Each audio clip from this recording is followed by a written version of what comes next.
d'Argenteuil, la petite nation, qui va nous mener dans le récit de l'hymne national. Au Canada, terre de nos... Ton front est ceint de fleurs glorieux.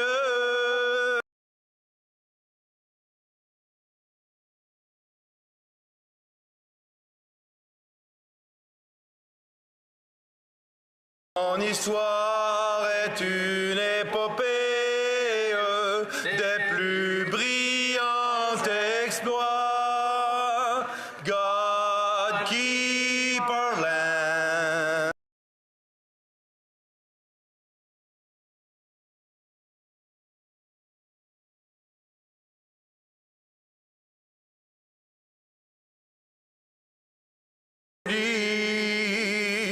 Oh Canada, we stand on God for thee.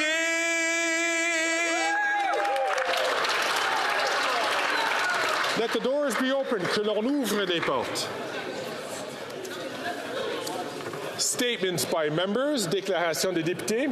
The honourable member from Aurora Oak Ridges. Thank you, Mr. Speaker. Last week, I visited Green Bowl Foods, a healthy, sustainably focused, trailblazing company in Barrie, Ontario, preparing plant-based, ready-to-eat meals. Led by Max and Banush Jamihidian, two brilliant food scientists from my riding of Aurora Oak Ridges Richmond Hill, who share a passion for transforming our food landscape while caring for the planet. Green Bowl's food is paving the way for the future of sustainable diets while tackling major global problems such as food waste.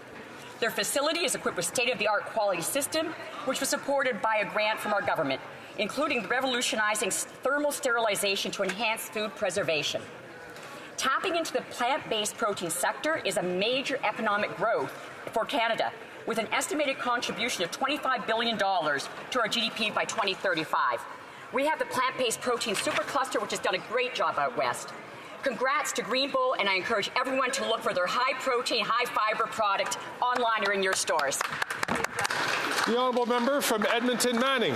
Mr. Speaker, a year ago, I was on an official visit to Scandinavia when my father died unexpectedly. It was not possible to return to Lebanon to mourn with my family. My father taught me that humans are more alike than different. He taught me to respect those of different races and those who have different thoughts and viewpoints. It was not just words, that is the way he lived. He believed in bringing people together, not pushing them apart. He wanted to build people up, not tear them down. He taught me to put the needs of others first. I remember his wisdom every day and try to follow his example. On the first anniversary of his death, I rise to remember and to pay tribute to Jaber Ali Abul Taif. He taught me compassionate and service. The words thank you don't seem to be enough. Thank you, Mr. Speaker.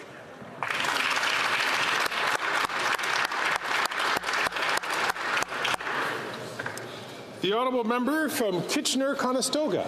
Mr. Speaker, Canada has over 90,000 volunteer firefighters who put their lives on the line for us every day. We depend on them for the first line of defense for many types of emergencies as they provide essential fire and emergency services to our communities. Their dedication deserves our continued support. That's why I advocated for an increase in the tax credits for volunteer firefighters and search and rescue volunteers in the 2024 federal budget. And I'm proud of today's announcement of the increased tax credit and added supports, which recognizes volunteer firefighters' commitment to public service. With my colleagues, the parliamentary secretaries from Longueuil, Charles de Maloyne, and from Cambridge, North Dumfries, we hosted a roundtable discussion with rural fire chiefs from Waterloo region to learn how we can best support those who keep us safe. Supports like helping with recruitment and retention, equipment costs, and health and wellness supports, and an increase of tax credits for volunteers. I'll continue to advocate on their behalf as they continue to protect us all. To our firefighters, thank you. L'honorable député. The honourable member for Beauport-Les-Moulous. For 40 years, the OQPAC, Quebec Organization for People with Cancer, has been working in the Capitale Nationale region to help people suffering from this terrible disease and their loved ones. It welcomes, accompanies, listens to, supports, and provides relief to people who are all too often left to their own devices in the face of this illness and the disarray that it brings. These are the watchwords of the OQPAC. Very few organizations focus their activities and services on the specific needs of cancer sufferers and their loved ones. OQPAC does this wonderfully. In 2022 and 2023, this organization helped more than 3,000 people. Just imagine how many people it has helped over the past 40 years through its numerous activities, programs, groups, and individual consultations.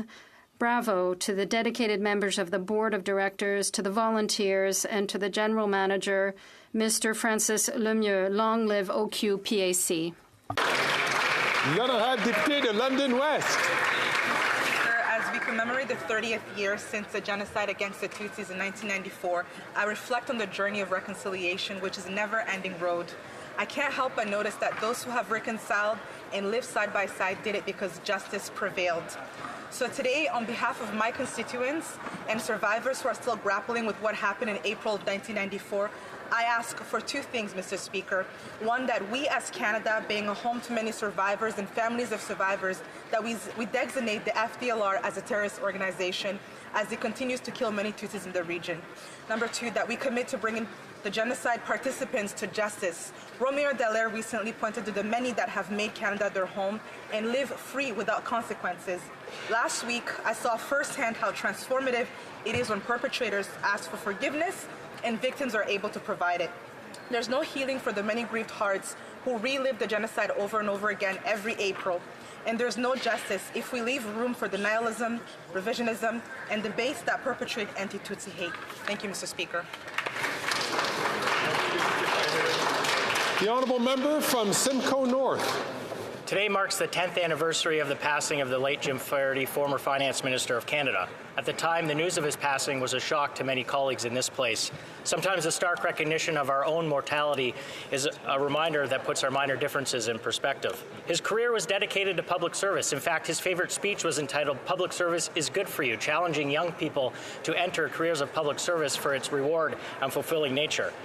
Many of his accomplishments will withstand the test of time: the Registered Disability Savings Plan, the Working Income Tax Benefit, and the start of Ready, Willing, and Able. While Jim would have strong opinions on the challenges facing the country today and the budget, I suspect what would matter most are the many accomplishments of Christine and the pride he would have in his three boys: Quinn, who recently welcomed a child; Galen, who will marry this summer; and John, who works at the Ability Centre. Let us remember Jim fondly, and let us extol the virtues of public service and encourage others to rise to the challenge to serve the public good. Hear, hear.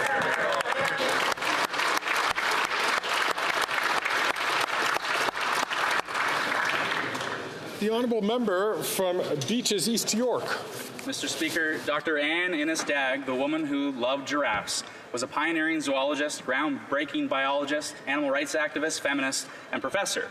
She earned worldwide recognition for her studies of giraffes in the wild in 1956, wrote the Bible of Giraffes, still used by scientists to this day, and authored dozens of articles and books on giraffes, of course, but also on gender equality in academia.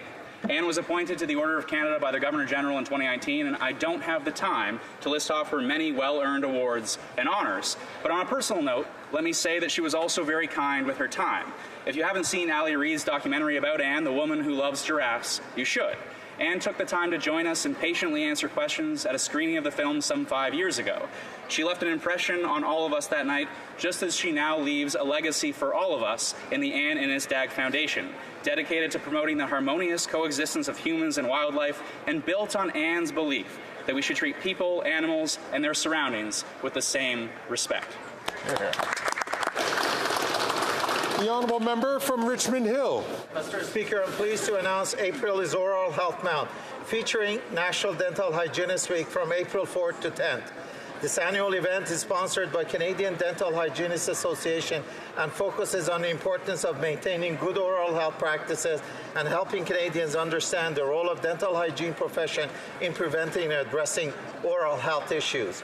Over 31,000 dental hygienists nationwide celebrate this week under the theme of Oral Health for Total Health, highlighting that taking care of your mouth, teeth, and gums have a positive impact on other aspects of our lives. As the federal government roll out the new Canadian Dental Care Plan, which has a focus on preventive care, dental hygienists will play a front and center role to help improve oral health outcomes for all Canadians. This April, let's help everyone in Canada learn about oral health for total health. Thank you, Mr. Speaker. The honourable member from Portage-Lisker. Mr. Speaker, this Prime Minister has added more to the national debt than all previous Prime Ministers combined. This costly coalition's out-of-control spending has resulted in Canada's $46 billion in spending just to service our debt. This is more money than the federal government sends to provinces for health care. Their deficits are fueling inflation and have driven up interest rates.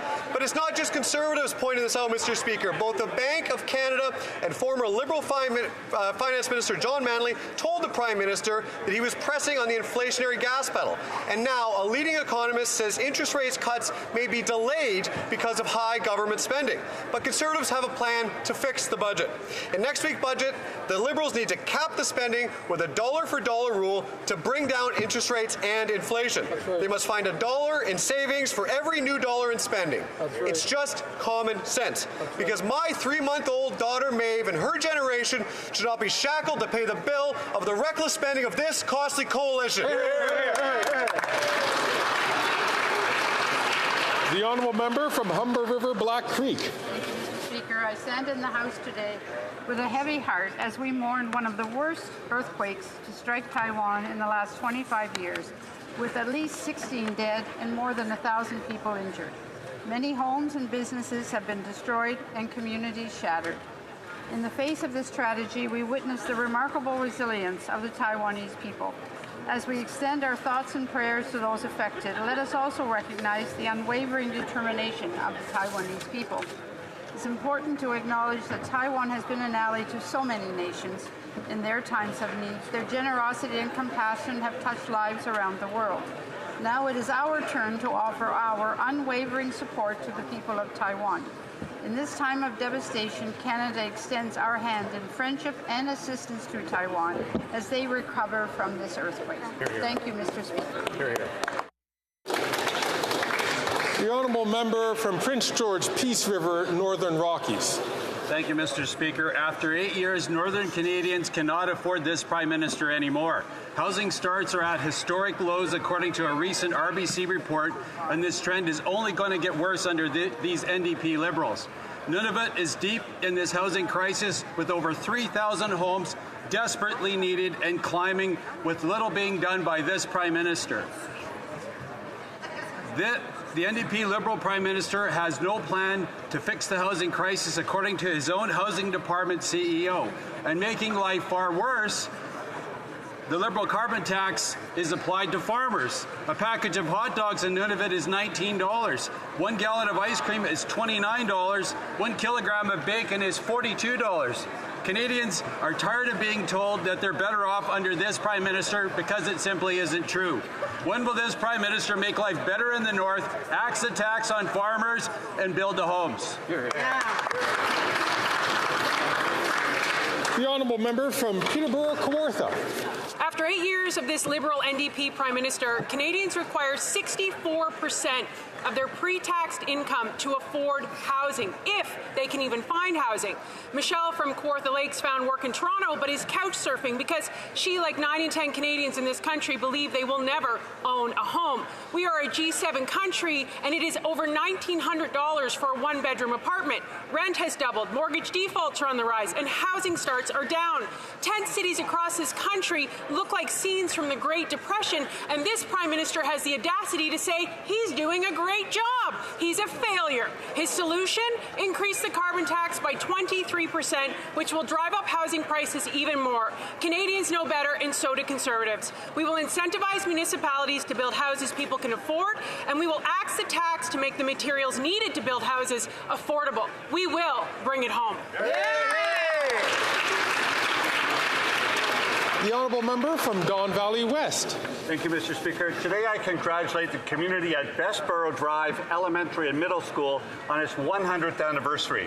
With its opening in December 1923, Bessborough became the first public school in Leaside and even served as the community's town hall. Wow. For a century, Bessborough Public School has been a place of academic excellence, committed to nurturing the minds of generations past, present, and future.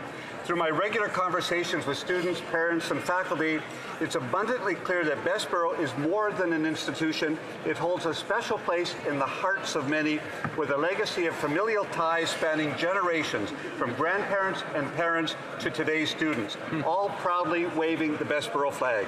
On this great occasion, I extend my deep appreciation to the dedicated faculty, volunteers, and students who have contributed to the enduring legacy of Bessborough Public School. May this milestone continue excellence for generations to come. Thank you, Mr. Speaker. Hear, hear. Colleagues, you may want to keep the noise down because we're going to be listening to the next intervention in the Nuktatuk. The honourable member from Nunavut. Thank you, Mr. Speaker. I don't always have celebratory statements in this place. Although many people are still struggling, there are some worth sharing. Nunavut reached a milestone because of Tagak Curley's vision.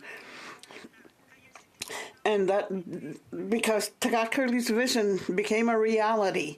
I thank him for retaining Inuit laws, values, and principles taught to him by our ancestors. I thank him for helping to modernize Inuit society by leading the way for Inuit to govern.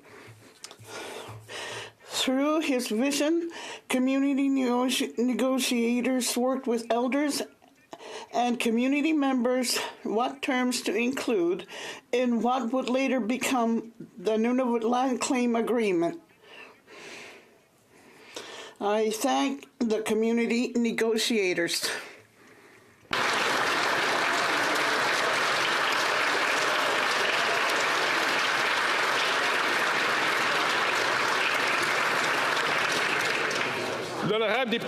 The honourable member for Pierre Boucher, Les Patriotes, Verchères.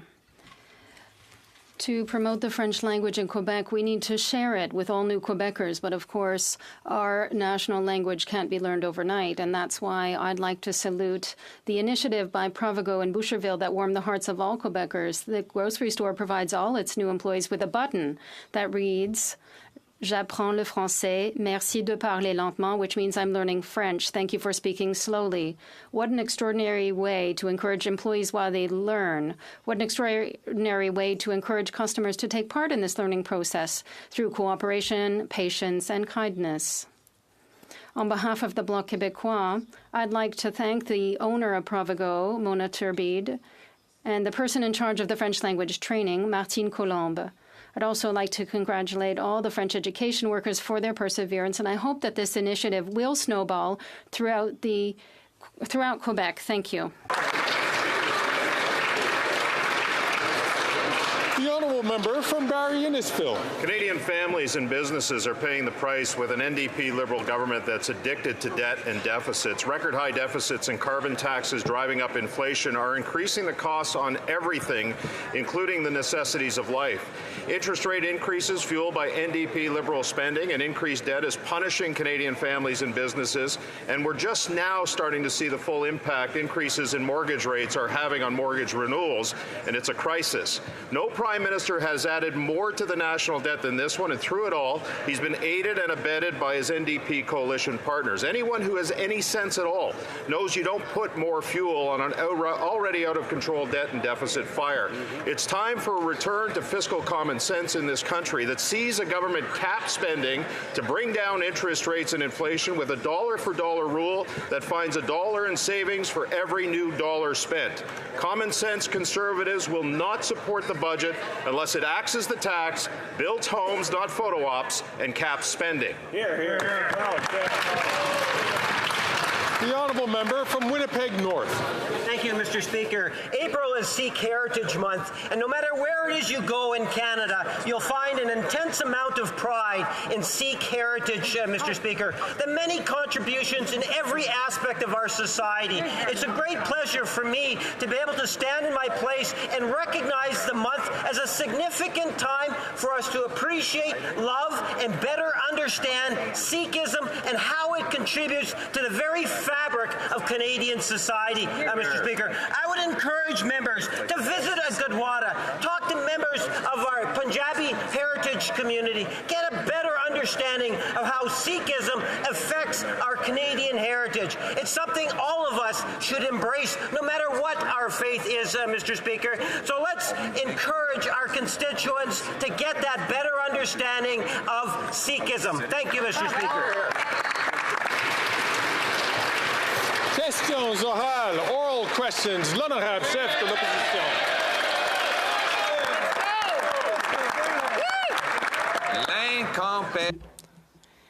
This Prime Minister's incompetence is just not worth the cost. With his excessive spending at the federal level, he has caused so many messes in the military, immigration, inflation, the housing market, and so many more. But instead of cleaning up his own mess, he's just creating more problems with expensive promises that interfere with provincial jurisdiction. Why is this Liberal Prime Minister bringing his incompetence into areas of Quebec competency? The Honourable Minister of Public Services. Mr. Speaker, it's quite humorous to hear the word incompetence in the mouth of the Leader of the Opposition when he was Housing Minister, who created only 6 affordable housing units for the whole country during his term. Recently, he accused Quebec municipalities of being incompetent. On March 15th, with Quebec City, we started 324 affordable housing units. Who's really incompetent here? The Leader of the Opposition with his 6 units, or Quebec municipalities with hundreds? The Honourable Leader of the Opposition. When I was Housing Minister, housing costs were half of what they are today. And hundreds of thousands of housing units were created with low interest rates. Today, we learned that the Bank of Canada will not be lowering interest rates. And the Governor of the Bank of Canada has already said that if governments spend too much, interest rates will remain high, which will send people into bankruptcy. Will this Prime Minister finally accept my common sense plan? A dollar-for-dollar plan to balance the budget and bring down interest rates. The Honourable Minister. Thank you, Mr. Speaker. The Leader of the Opposition was just talking about the government of Quebec, and I talked about Quebec municipalities. Now, with the Quebec government, we signed an agreement to create 8,000 new affordable housing units. During his term as Housing Minister, the Leader of the Opposition created 6 affordable housing units. And yet, he called Quebec municipalities incompetent. When will he agree to come with me to meet with the Quebec City leaders to apologize in person? The Opposition. Mr. Speaker, I'll never apologize for keeping housing costs low when I was the Minister of Housing. But if you were hoping for some interest rate relief today as a mortgage holder, as someone with a small business loan or a line of credit, you got some bad news that the Prime Minister is not worth the cost.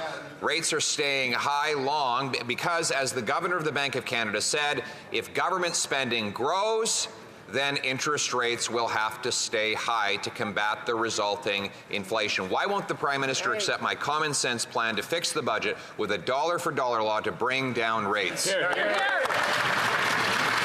Honourable President of the Treasury Board. Mr. Speaker, it's possible to be prudent fiscally and have strong social programs as well. That's exactly what our government does. With the AAA credit rating, with the lowest debt-to-GDP ratio in the G7, and with historically low unemployment. At the same time, we have a national school food program on the table of $1 billion, Mr. Speaker, supports for childcare and early learning, as well as for renters and homeowners. That's what we do on this side of the House. Every day is a great day to fight for Canadians.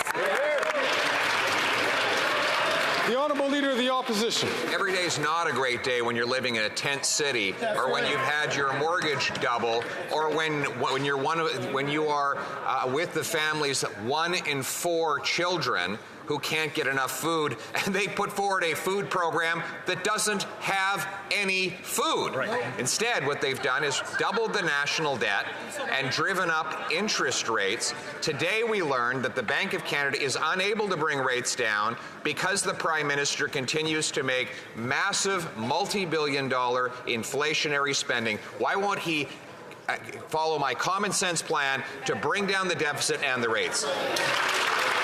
The Honourable President of the Treasury Board. Mr. Speaker, wages are growing faster than inflation. Under the Conservatives, poverty was at 14.5%.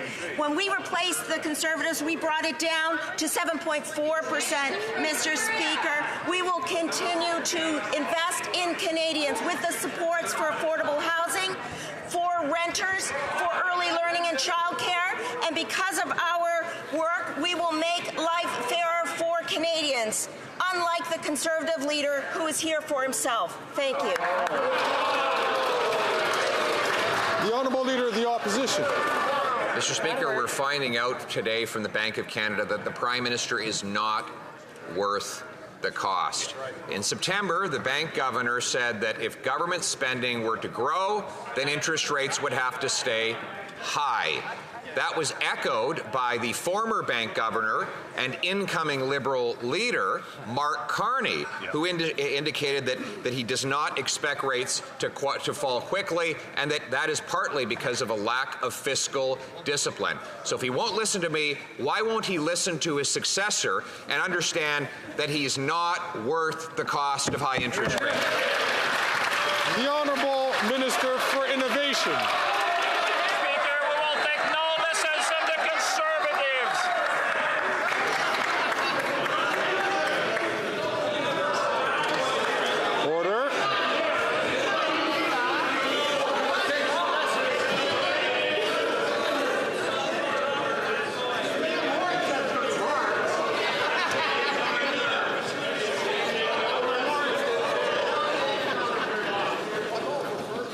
The Honourable Minister for Innovation.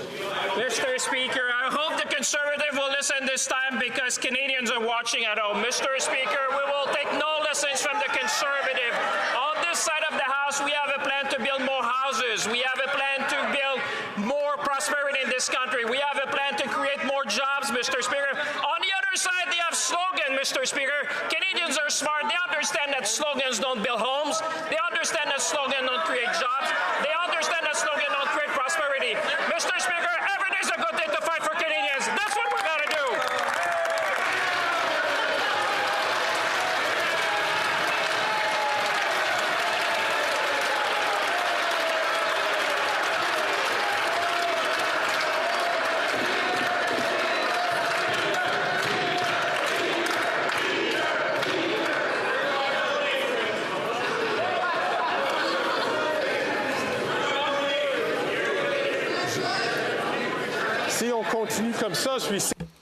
If this goes on, I'm certain that the honourable member for La Prairie will think that it's about him.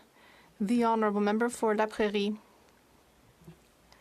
Mr. Speaker, for 3 weeks, the Prime Minister has been making pre-budget announcements in Quebec jurisdiction, but not today. Today, he is at the foreign interference inquiry, so he doesn't have time for domestic interference. Health, schools, housing, dental care, childcare. It's the Liberals, not the Bloc, who think they are governing Quebec. Ottawa has the money, but Quebec has the expertise. If Ottawa wants to help Quebec, it should just increase transfers. What is this government waiting for? The Honourable Minister of Public Services and Procurement. Thank you, Mr. Speaker. It's always a good time to speak about the impacts that government investments have for Quebecers. Let's start with childcare, a $6 billion investment over 4 years, which will help families and especially women. 35,000 new childcare spots, which will of course help families, which will reduce poverty, increase gender equality, help children, all while respecting Quebec jurisdiction. The Honourable Member for La Prairie. Mr. Speaker, this is a real budget striptease, one little piece at a time. At the rate it's going, the budget lockdown on April 16th will be no longer than 5 minutes. There'll be nothing left to announce. And what will be left to spend after using billions of dollars to interfere with Quebec's jurisdiction? I know that competence would interfere with this Liberal government's brand. Look at Phoenix, passports, ArriveCan, asylum seekers, but that's no reason to violate Quebec jurisdiction. Could this government please transfer money instead of interfering? The Honourable Minister. Thank you, Mr. Speaker. I'm very pleased to answer another question, to give a second example of how we're working well with Quebec on housing this time. $1.8 billion in an agreement that was signed a few weeks ago that will enable Quebec to build more affordable housing than ever before, which will greatly benefit Quebecers, especially lower-income Quebecers.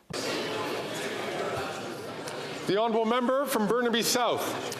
Yesterday, the Assembly of First Nations made it clear that this government is letting down Indigenous people. Right now, the Indigenous funding gap in infrastructure has risen to an astronomical $350 billion. That's not just a number on paper.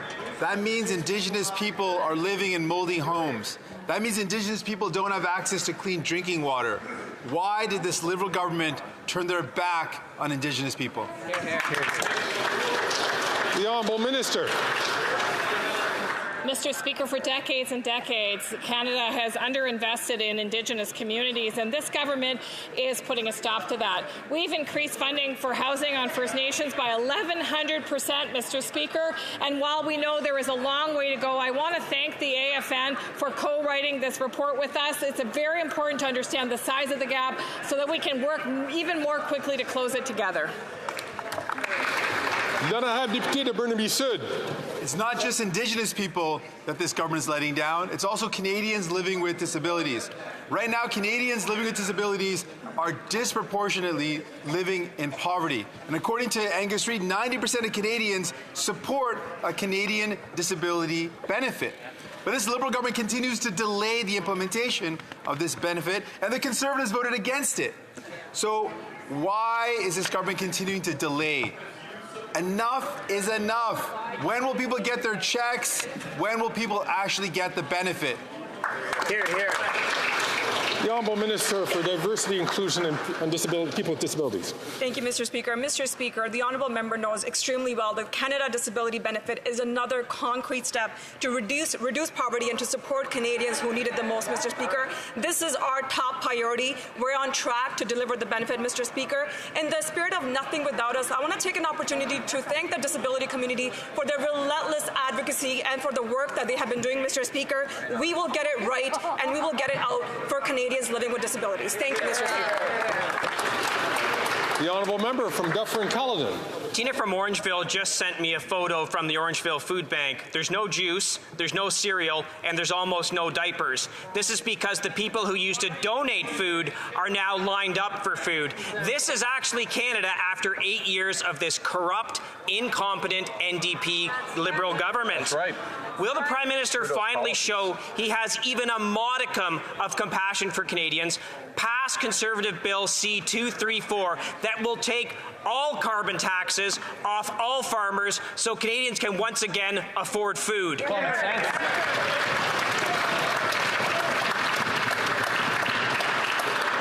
The Honourable Minister for Natural Resources and Energy. It is important in this country, and certainly Canadians understand that we address the climate crisis that is facing us. There are significant costs that we are facing, including issues around wildfires as we move forward, if we do not address climate change. But it is also important that we do that in a manner that is affordable. 8 out of 10 Canadians get more money back from the carbon rebate than they pay in the price on pollution. If you are going to take it away, as the Leader of the Opposition would do, you are actually attacking the poorest members in our society. Shame on you.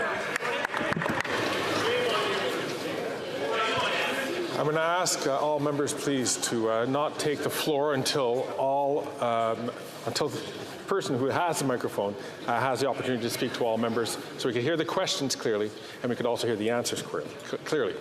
The Honourable Member from Dufferin-Caledon. The great Liberal lies. The budget will balance itself, and the rebate check is larger than the cost of the carbon tax. Everyone knows that is not actually what's happened. And you know who else has joined the carbon tax revolt? 6 premiers in this country who are calling for a carbon tax summit. Newfoundland and Labrador, Nova Scotia, New Brunswick, Ontario, Saskatchewan, and Alberta. Will this out-of-touch Prime Minister actually call this conference the Carbon Tax Summit, or is he too busy hiding because he called the premiers liars?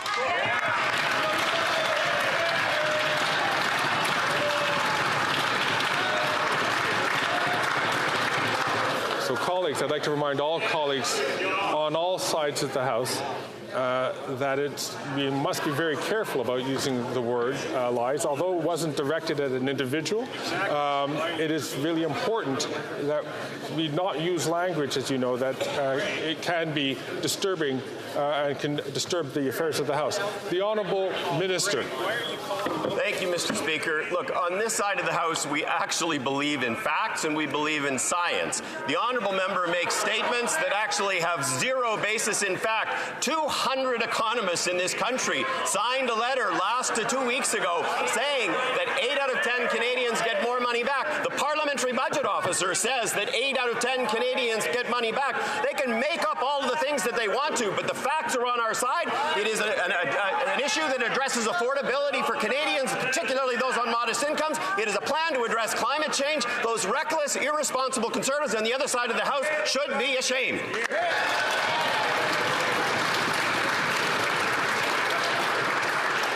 Again, I'd like to remind members to please stay away from language that could be, that certainly it's getting closer and closer to unparliamentary.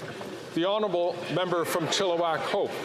After 8 years of this NDP Liberal government, many Canadians can no longer afford to feed their families. Last year, 2 million Canadians visited food banks in a single month alone. But instead of bringing down the cost of food, the Prime Minister increased the carbon tax on groceries by 23% on April 1st. Clearly, this Prime Minister is not worth the cost. Instead of making things worse, will the Prime Minister finally cut the cost of food by adopting Conservative Bill C-234 to take all carbon taxes off of farmers in next week's budget? Yeah, that's right. The Honourable Government House Leader.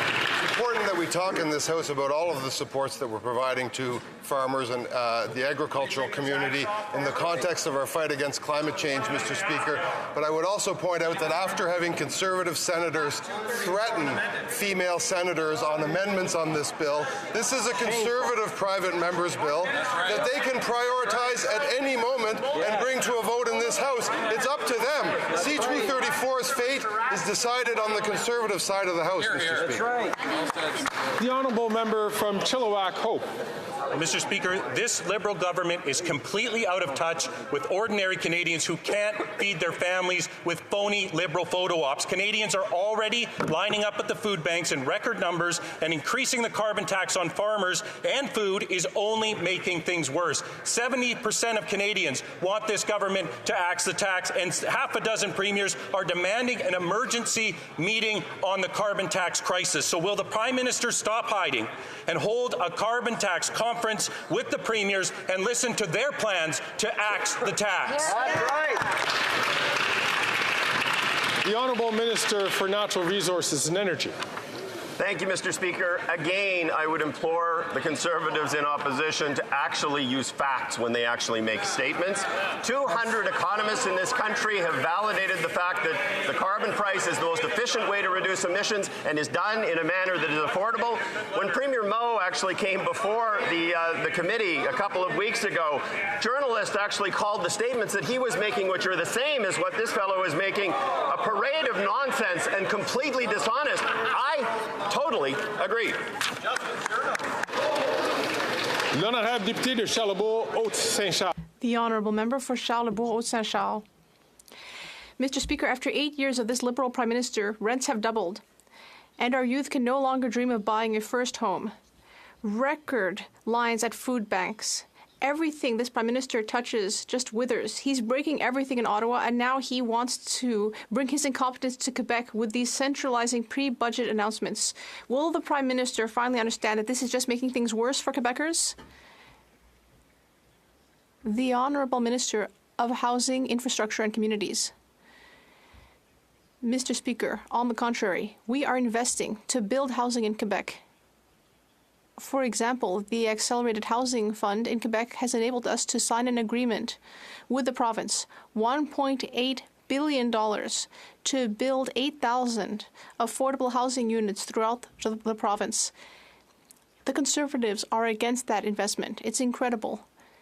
We will continue to invest to improve the situation and build affordable housing more quickly. The Honourable Member. Mr. Speaker, how can we trust this government when we think of the way they manage everything, the border, the armed forces, ArriveCan, EI? Everything this government does goes wrong for 8 years, and now they're adding insult to injury by interfering with Quebec jurisdiction. Does this Prime Minister understand that this will make the situation worse for Quebecers and all Canadians? The Honourable Minister of Public Services. My colleague, the Minister for Housing, spoke about the 8,000 affordable housing units that will be built by Quebec municipalities. We already know that the Leader of the Opposition had 6 affordable housing units built when he was Minister of Housing. And what the member may not know is that in his own riding, there is a project that built 163 affordable housing units, which is about 25 times more than his leader managed to build throughout his entire term and throughout the entire country. The Honourable Member for Jonquière. Now, in the expression area of jurisdiction, there's the word jurisdiction. When you have a toothache, you don't call up the barber, and you shouldn't call up the federal government either. Federal dental coverage is still not available, and yet already everyone is mad at Ottawa. Seniors are mad because they were promised free dental care, but instead they're going to have to pay. Dentists are mad because Ottawa is blaming them. And all of this because Ottawa, which knows nothing about the matter, promised free dental care without totting up the bill. Why not instead act like the tooth fairy and slip the money under Quebec's pillow? The Honourable Minister of Health. Mr. Speaker, it is essential that everyone throughout the country and each and every Quebecer can receive dental care. That is our objective, and that is what we will do. In the spirit of cooperation, I will continue to work with the government of Quebec. The Bloc Québécois is always trying to pick arguments and find problems, whereas our government is finding solutions and ensuring that everyone gets the health care they need. The Honourable Member for Jonquière. Mr. Speaker, Ottawa could send money to Quebec's health insurance program for dental care. Quebec is ready to do that, but Ottawa is instead creating red tape, redundancy, and is making everyone mad, even though the program hasn't even started yet. With housing, Ottawa could give the money right away, but instead it's going to lead to a constitutional conflict until 2025. The federal government is not like King Midas. Instead of touching things and they turn to gold, it touches things and they turn to mold. Why continue interfering with Quebec jurisdiction? Why would we let them do that when everything takes longer and is ultimately worse? The Honourable Minister of Health. Mr. Speaker, The system for dental coverage is simple. People will receive a card, and with that card, dentists throughout the country can use the same system as they do with any other kind of dental insurance, and then very easily, patients will receive necessary services. If Quebec wishes to manage the system, that's not a problem. We can work together. However, it's absolutely essential that the service be available immediately for Quebecers, and that's what we'll do. The honourable member from Battleford's Lloydminster. Thank you, Mr. Speaker. After 8 years of this Prime Minister, Canadians are struggling to put food on the table. Food banks received a record 2 million visits in a single month last year alone, and a million more Canadians are expected to visit food banks again this year. The carbon tax is driving up the cost of groceries and everything else. Struggling families are desperate for relief in next week's budget. So, Mr. Speaker, will the Prime Minister axe the carbon tax on farmers so the food prices can go down?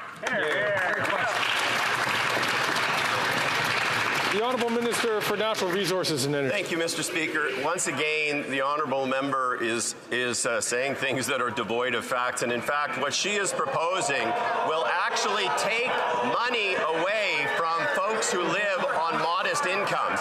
8 out of 10 families get more money back than they pay in the price on pollution, and it works directly inverse to income. It's those people that live on most modest incomes that would be most impacted by their plan to cut the carbon rebate. That is reckless, that is irresponsible, and it puts at risk people who live in this country on modest incomes.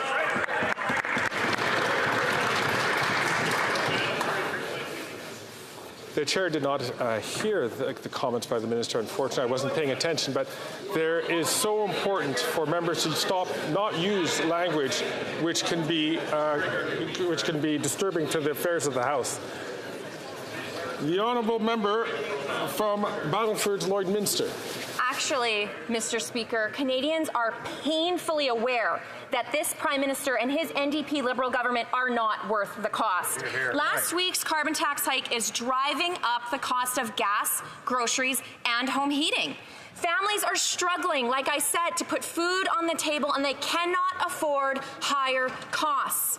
Next week's budget must take the foot off the gas of the rising grocery prices. So once again, Mr. Speaker, will the Prime Minister axe the tax on farmers and make food more affordable for Canadians? Absolutely.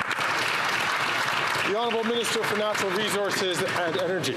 Thank you, Mr. Speaker. I would suggest to my honourable colleague across the House, who is from the great province of Saskatchewan, that she go and have a conversation with Dr. Brent Dolter at the University of Regina, who has said 8 out of 10 Canadian families get more money back, and it's those that actually live on modest incomes that do the best on a net benefit basis. It is an affordability program, but it is also a program to address the climate crisis, which imperils the future of our children. The fact that these folks have zero plan to address the climate issue and they don't seem to care at all about it is reckless and it is irresponsible.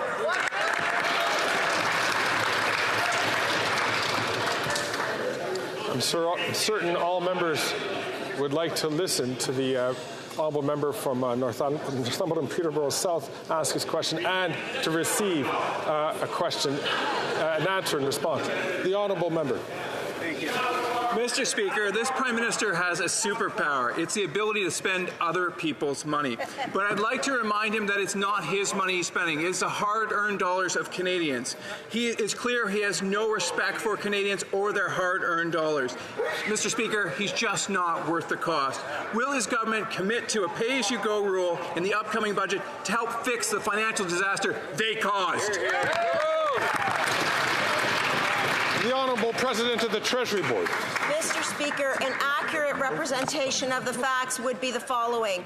First of all, we have a AAA credit rating. That's by an independent, objective observer of our economy. Second of all, with regards to expenditures, we on this side of the House invest in Canadians, especially in vulnerable Canadians. $10 a day child care, early childhood learning and education, a national school program. Meanwhile, they vote against. They vote against dental care. They vote against pharmacare. Mr. Speaker, every day is a great day to fight for Canadians, and that's exactly what we'll do.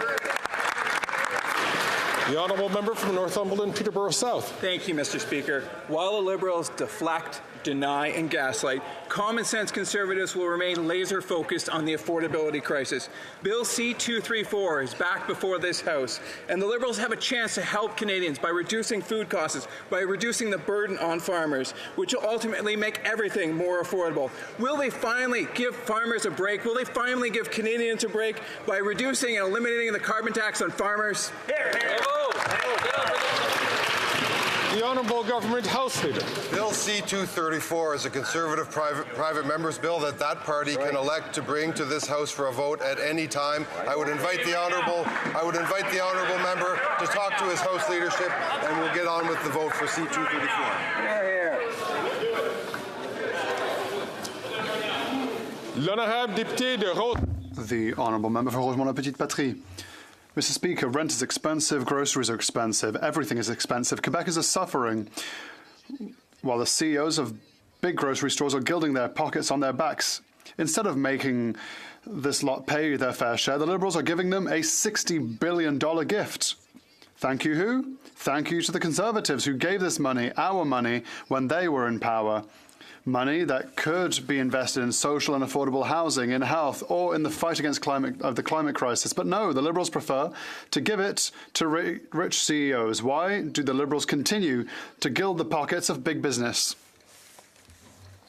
The Honourable Minister for Innovation.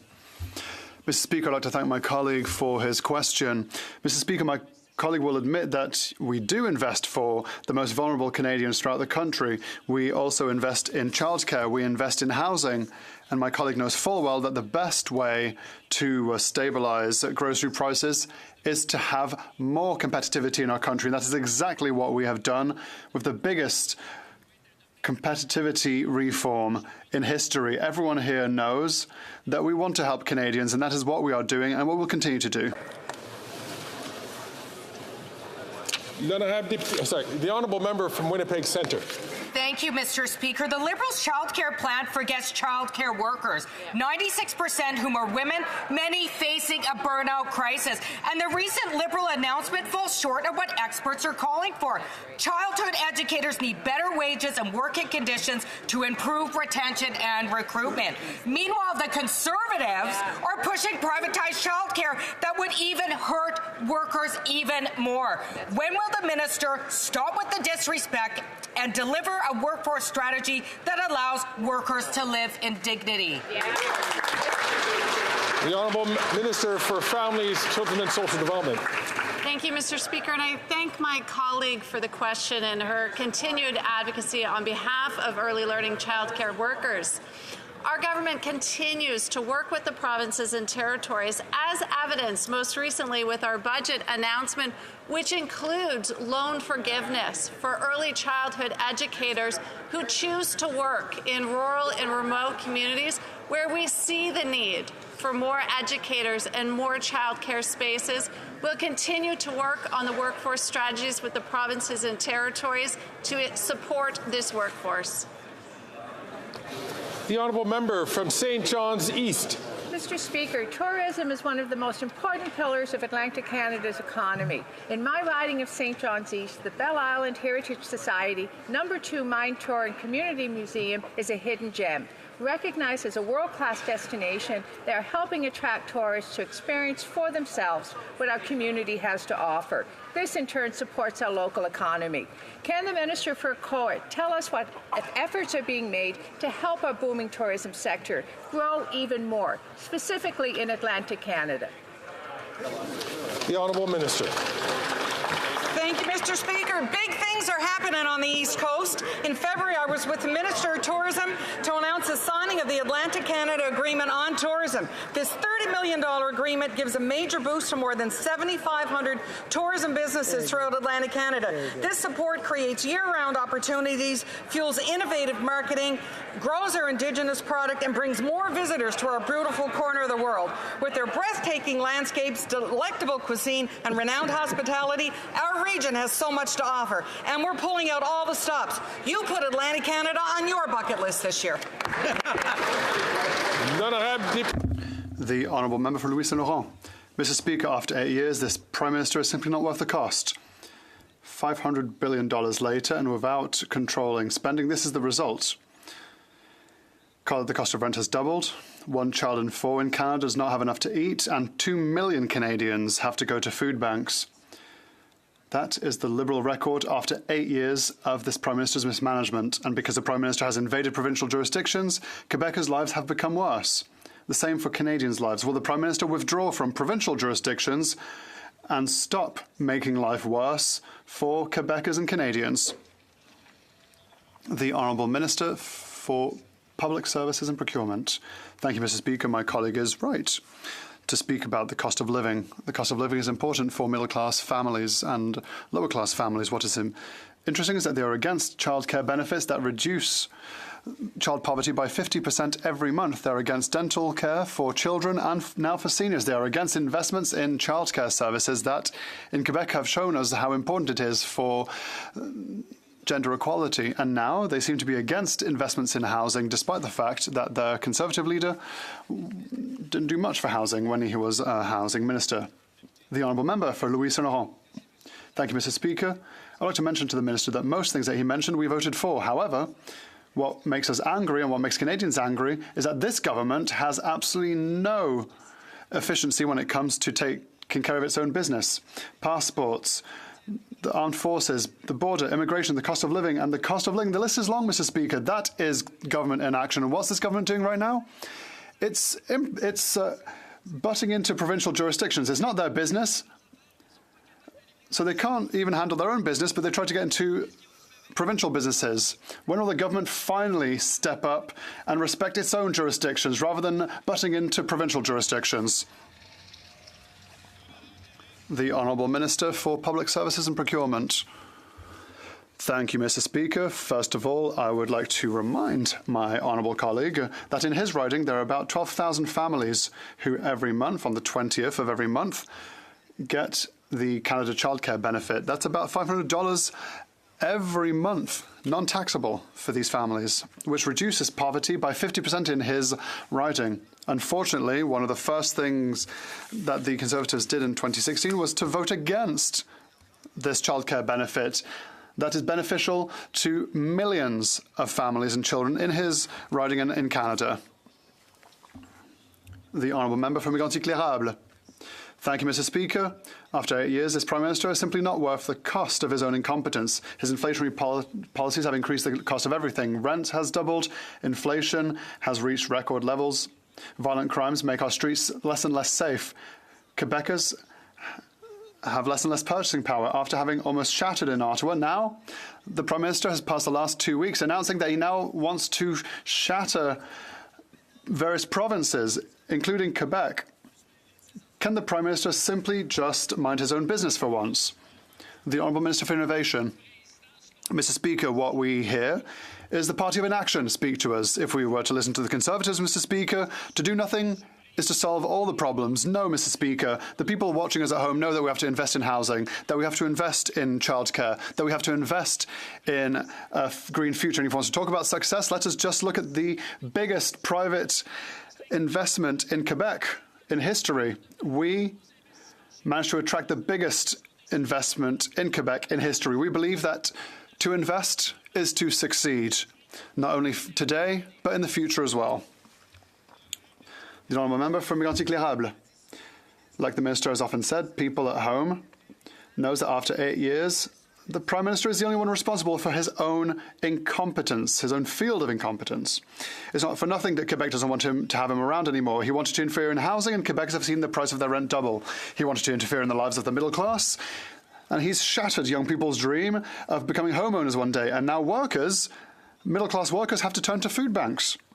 When the Prime Minister interferes, Quebecers foot the staggering bill. Will the Prime Minister finally listen to common sense and put aside his plans to meddle further in areas where he has clearly shown he has absolutely no skill or competence? The Honourable Minister for Innovation. Mr. Speaker, I don't think that when it comes to competency and skill, we have any lessons to learn for the Conservatives. Every time we have been here for Canadians, the Conservatives have always voted against. They're against childcare. They're against investments in housing. They're against investments for seniors. Mr. Speaker, if we were to listen to the Conservatives, we would say no to everything. But no, in today's real world, those who are doing well are investing in our country. We're investing in healthcare, in education, and in housing, Mr. Speaker. Those who are confident will invest in their population. That's what we do, Mr. Speaker. The Honourable Member for Longueuil-Saint-Hubert. Thank you, Mr. Speaker. There are many tangible measures we can take to tackle the housing crisis. I proposed 12 of them this very morning, and I'm ready to discuss them with the Liberals at any time. They have my number.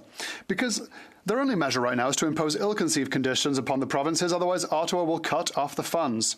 The Prime Minister is bluntly telling the provinces that refuses blackmail.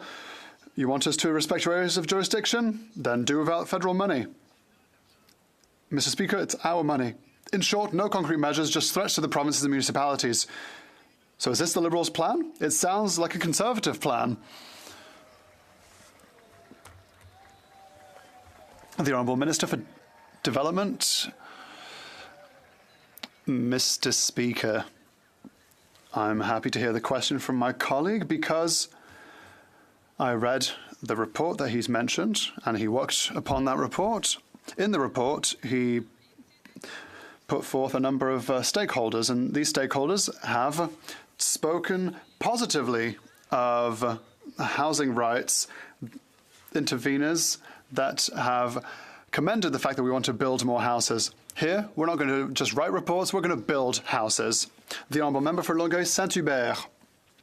Mr. Speaker, Ottawa's conditions aren't speeding up housing construction, they're slowing them down. Instead of paying the money now so that Quebec can actually go to work, the Liberals are bickering until 2025. The money they're holding back is for infrastructure like waterworks and waterways. That's the first step. Unless the Liberals want, perhaps, housing without drinking water on a wasteland. Imagine, we're just at the stage of putting in running water.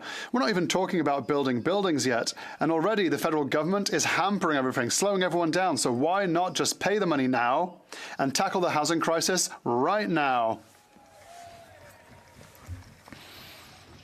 The Honourable Minister. Thank you, Mr. Speaker. The whole light blue, dark blue rhetoric over on the other side, it's all the same. We can't on the one hand say that we want to help people and then vote against, or say that you're going to vote against measures that we have announced this week.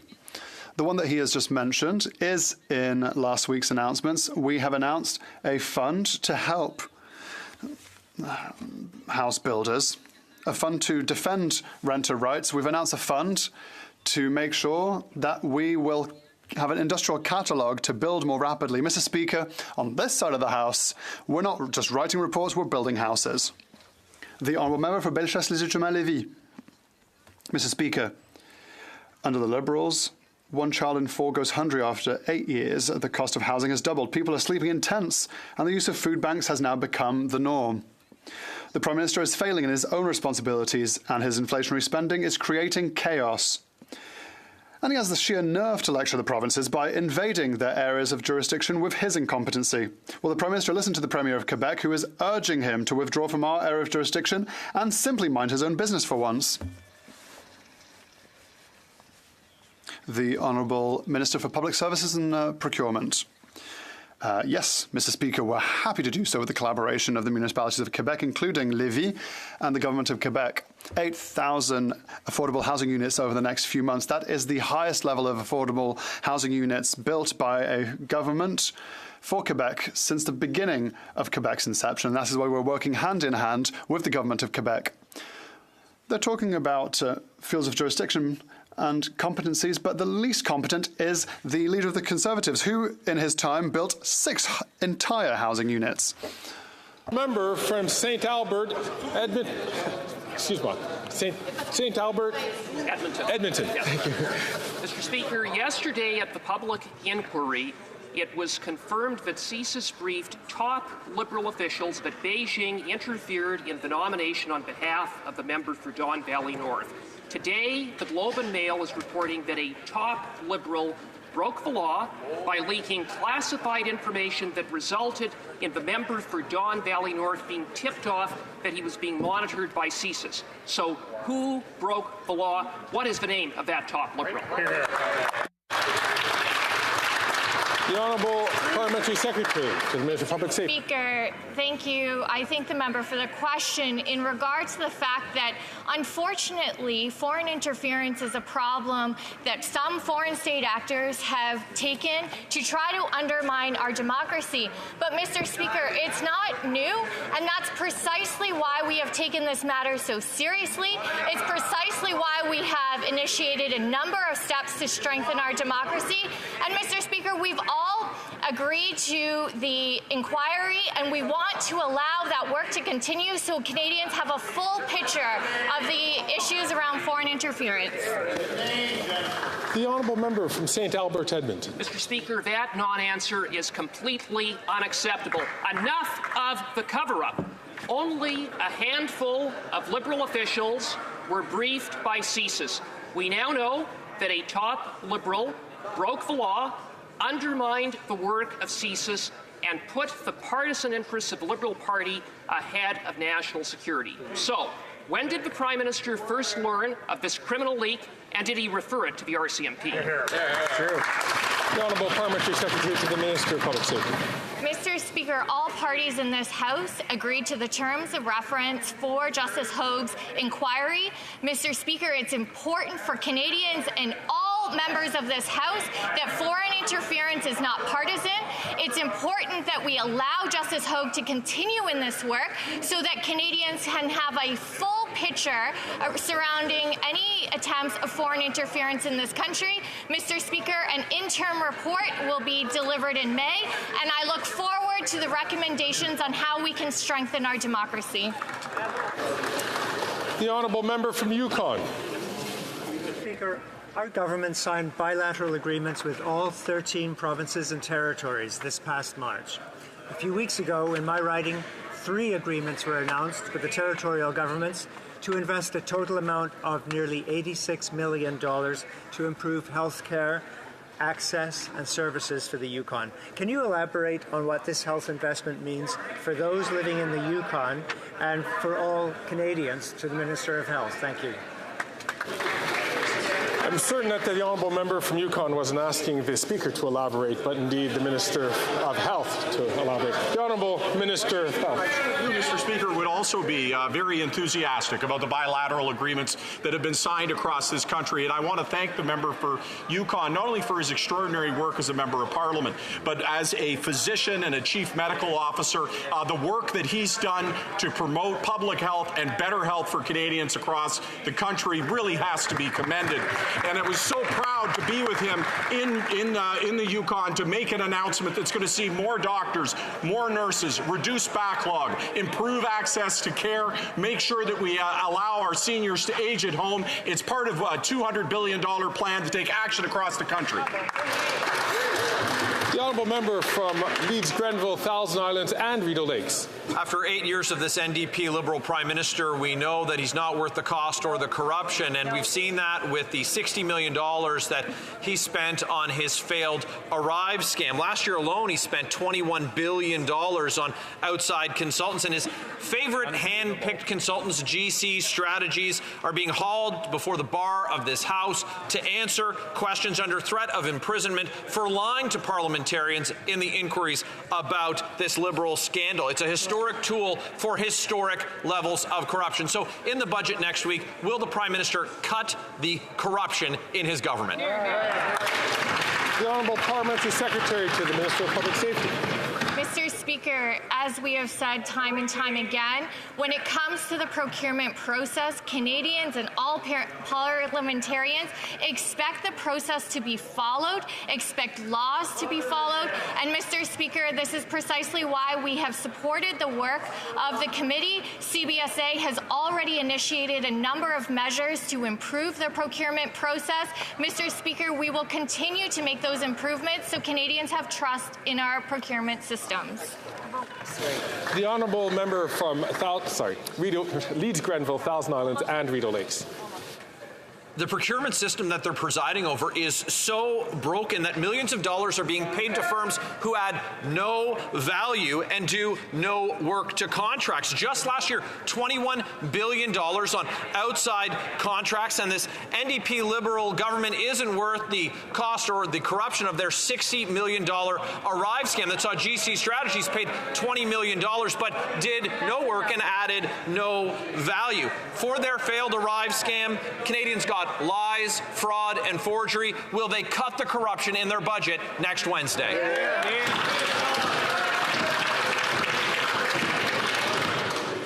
And ask all members, please, to not take the floor while another member is speaking. That's recognized by the Speaker.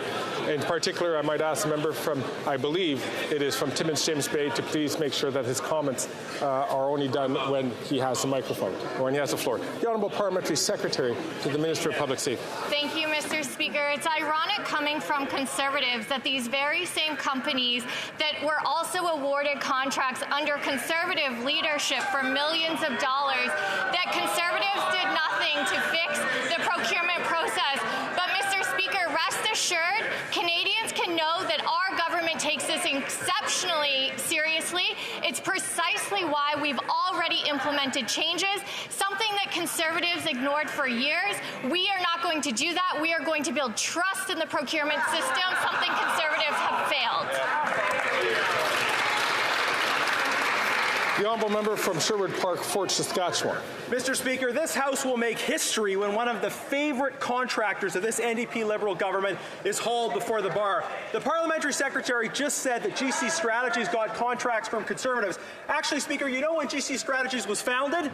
In 2015. Wow. The company was founded in 2015, and they did extensive business with this Liberal government. They couldn't get a sole source for the Arrive scam app. So can the government explain why this company got so much work after being founded in the same year that they took government? And will this government finally cancel their costly criminal corruption?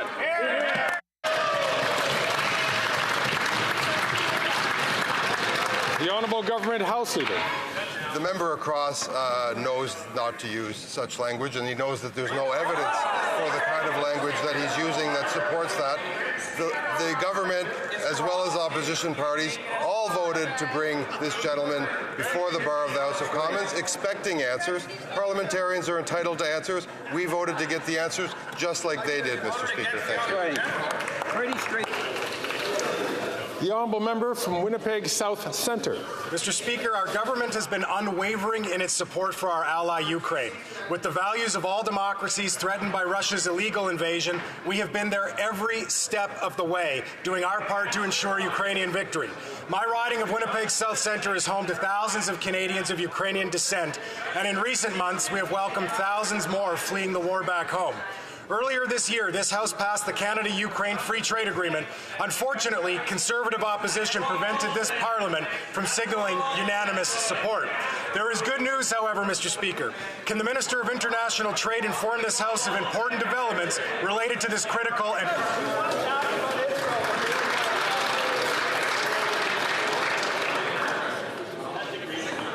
The Honourable Minister for International Trade.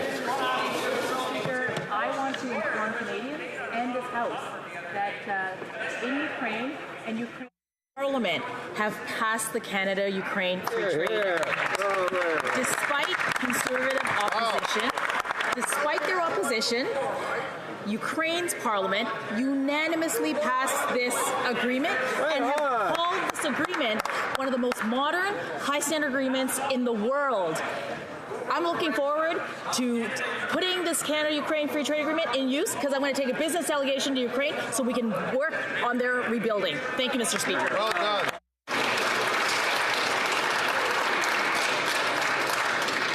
I know it's Wednesday and people are all excited. Let's have the last couple of questions. The Honourable Member from Courtenay, Alberta. Mr. Speaker, First Nations in BC have suffered enormous loss through their 200-year history of colonization, including the devastating loss of language and culture. Although nations continue to make tremendous progress revitalizing their languages, the Liberals' new formula on funding means a 60% cut to language programs in BC. Preserving and revitalizing Indigenous languages is an essential step to reconciliation. Will this government remember its most important relationship with First Nations and act with urgency to ensure sustained and long-term funding to language programs in British Columbia? The Honourable Minister for Indigenous Services. Well, Mr. Speaker, let me just first say that I fully agree with the member opposite about the need to preserve Indigenous languages and restore them when they've been so cruelly ripped away from First Nations communities for decades. Indeed, Mr. Speaker, in my own riding, Matawa Tribal Council provides First Nation language training and support for First Nations communities all through Northern Ontario, supported by this federal government. I'm very proud of the work they're doing, and we will continue to work on this preservation with First Nations across the country. The Honourable Member from Spadina, Fort York.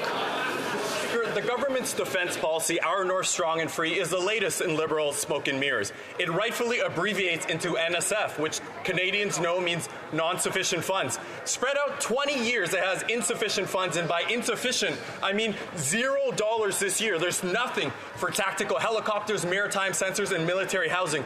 Mr. Speaker, with CAF members using food stamps and sleeping in tents, Liberals provided nothing for housing in 2024 and 2025. Is the Prime Minister aware that his facade policy will keep CAF personnel and their families in tents for years?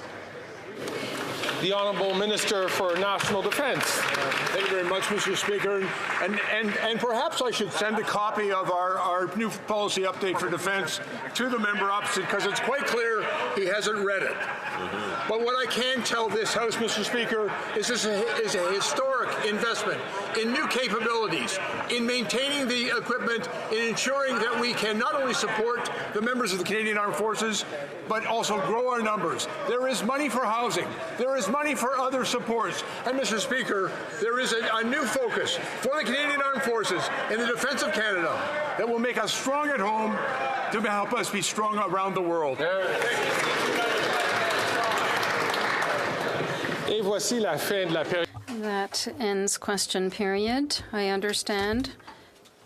I believe there is a point of order. I recognize the member for Beloeil-Chambly. Mr. Speaker, there has been consultations amongst the parties, and I think that you will see unanimous consent for the following motion: that this House recognize that the Member of Parliament for Bécancour, Nicolet Sorel, has become, on April 3rd, 2024, the longest-serving and undefeated elected official in the history of the Canadian Parliament, on his 14,457th day in office. That is 39 years, 6 months, and 29 days. Salutes the dedication that he has had to show to the citizens of Bécancour, Nicolet Sorel, to earn their trust since 1984 in 12 federal elections, and thanks the member for Bécancour, Nicolet Sorel, Dean of the House, for his record length of public service over 4 historic decades dedicated to the defense of the people of Quebec. Pay tribute to the member for Bécancour, Nicolet Sorel, immediately following the adoption of this order, to allow members to make a short statement in the following order: a member of the Bloc Québécois, followed by a member of the recognized party, a member of the Green Party, and the member for Bécancour, Nicolet Sorel.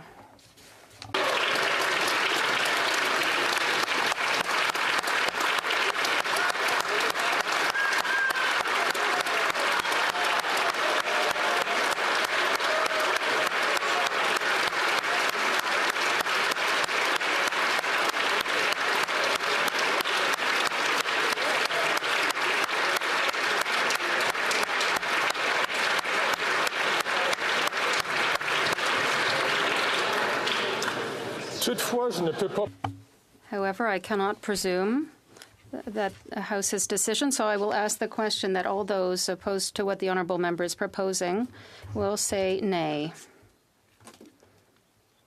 Agreed. The House has heard the terms of the motion. All those opposed to the motion will please say nay. Adopted. Carried. En conséquence, la Chambre procédera maintenant à... Accordingly, The House will now proceed to tributes for the member for Bécancour-Nicolet-Sorel. I now recognize the honourable member for Belleuil-Chambly. Pursuant to order made earlier today, we are going to be proceeding directly to that speech, according to what we just adopted. Je donne maintenant la parole à l'honorable. I now recognize the honourable member for Belleuil-Chambly. Mr. Speaker,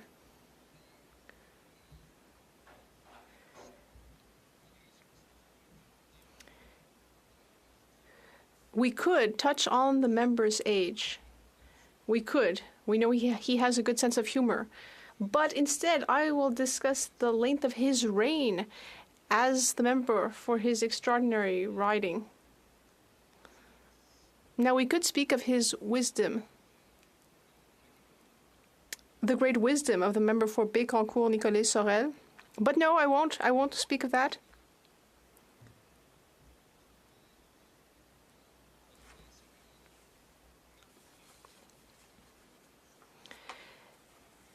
I would say that after all these years, the member has not attained wisdom. He's someone with a great deal of humor, sometimes mischievous. He's an endless source of anecdotes. He's a deeply endearing and generous person. When I was thinking about running for leader of the party, one of the first people I consulted was the member for Bécancour-Nicolet-Sorel. I followed his advice, and I think I did the right thing.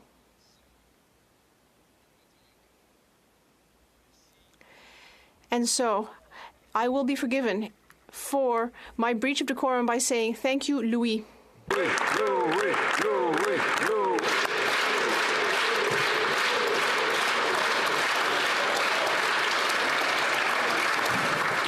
J'invite le député de Gatineau. I would now invite the member for Gatineau, the government house leader, to take the floor. Thank you. It is my turn now to rise and speak about the record longevity in this house of the Dean of the House, the member for Député, the member for Bécancour-Nicolet-Sorel, rather.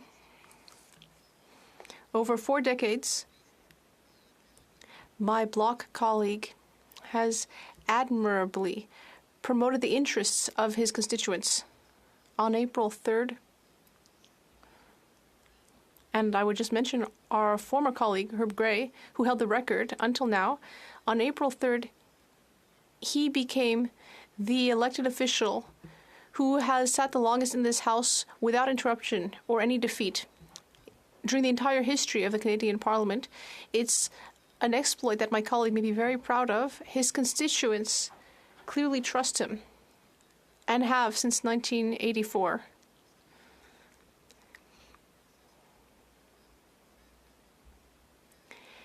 That's quite an extraordinary batting average, all these consecutive re-elections. He also shows that in this House we can disagree without being disagreeable.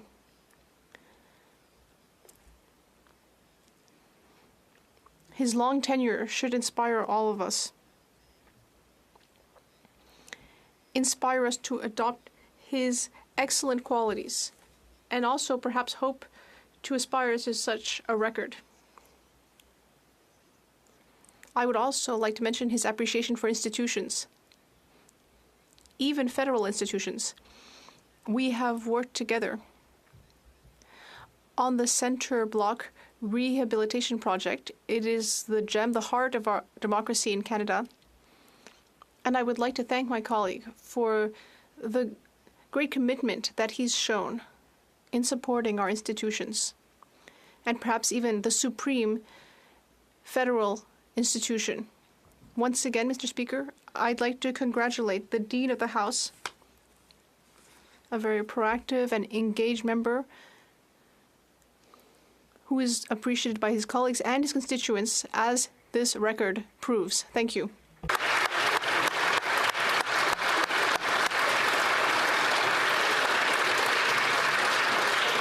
L'honorable député de Bellechasse, les Etchemins-Lévis. The honourable member for Bellechasse, les Etchemins-Lévis. Thank you, Mr. Speaker. Our party will join our colleagues to congratulate our colleague for Bécancour, Nicolas Sorel, for his long tenure. I would just like to remind us that at the beginning, he was a conservative.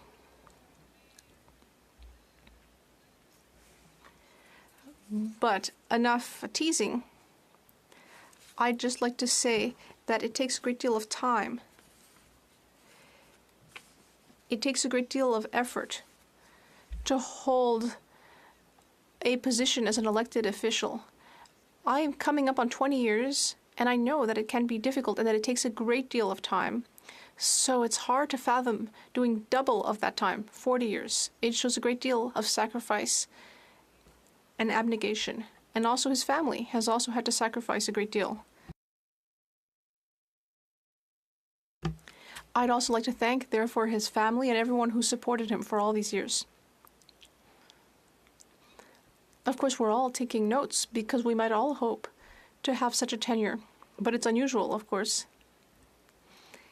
In the National Assembly of Quebec, where I started and was a politician for nearly 15 years, it was said that the average term for a member was about 6 years. So for Louis, if I may be allowed to call him that, we may say that he is beating all the statistics. I would like to congratulate you on behalf of all my colleagues. And in conclusion, I would just say, after all these years, I'm quite sure that this member for the Bloc knows the Canadian national anthem by heart.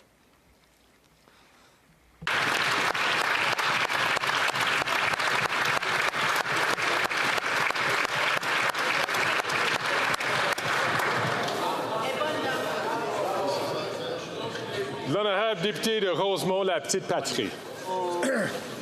The honourable member for Rosemont, la Petite Patrie. Thank you, Mr. Speaker. I'm very pleased to rise in this House to pay tribute to the hard work of the member for Bécancour, Nicolas Sorel. He was elected 12 times in a row without ever losing in his riding. That's remarkable. He was elected for the first time in 1984 with the progressive conservative wave under the late Brian Mulroney. Where was I back then? I was 11 years old. I was finishing up primary school. And in fact, I was younger than my youngest child is now.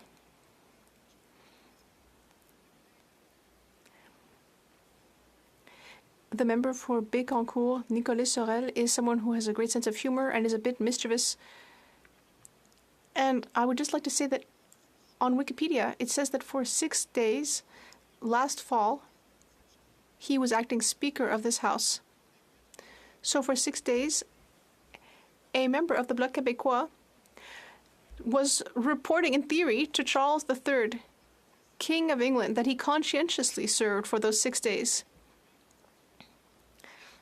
But more importantly, he conscientiously served his constituents for more than 14,000 consecutive days. That shows the importance of knowledge of what's going on the ground.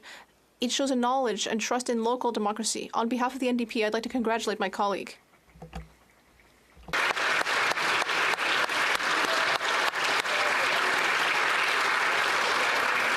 Je pense que ça en dit long quand on voit quelqu'un qui a ses... Yes, it speaks well when someone has personal preferences but still respects institutions. And now I'd like to give the floor to the member for Saanich Gulf Islands. Mr. Speaker, I'm so pleased to join my voice to my colleagues and thank our dear friend and colleague, the member for Bécancour, Nicolas Sorel.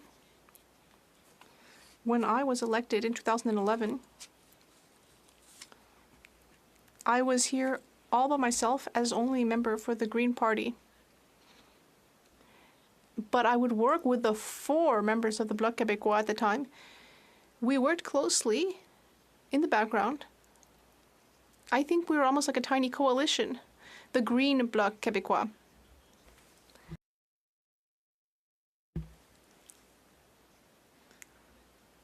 So I'm very pleased to continue working with my dear colleague, the Dean of this House. He has worked with many different prime ministers, with many colleagues, under many different parliaments, always in a spirit of collaboration.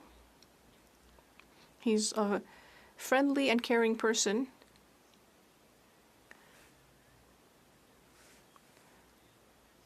He has a great sense of humor. He's always a collaborator. I am very fond of him. Thank you.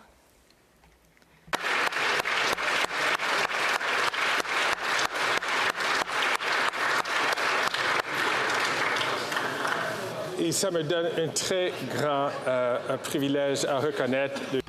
It is my great privilege to recognize the member for Bécancour Nicolet Sorel.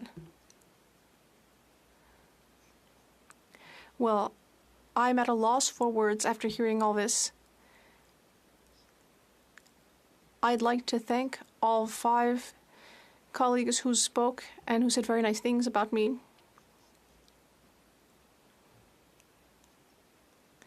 Indeed, I have been part of the governing party. I've been an independent. I have been in the official opposition. And I have been a member of the 3rd biggest party. So I've been around the block, so to speak.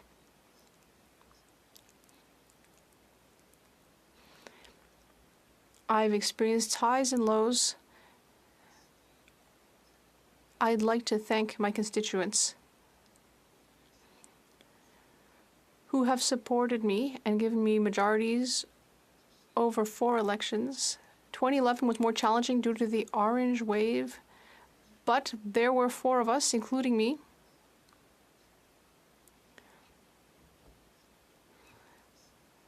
I would like to thank everyone who facilitated my election, organizers,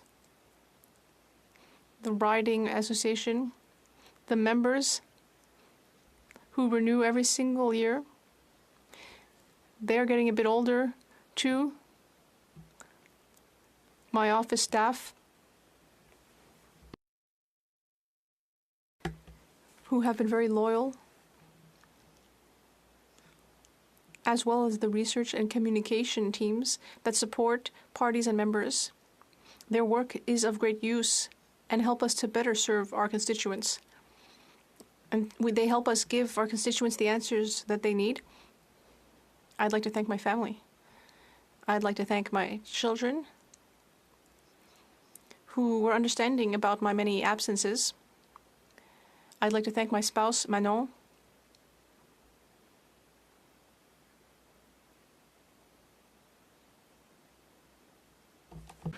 Bonbon et cancer. Et cancer avec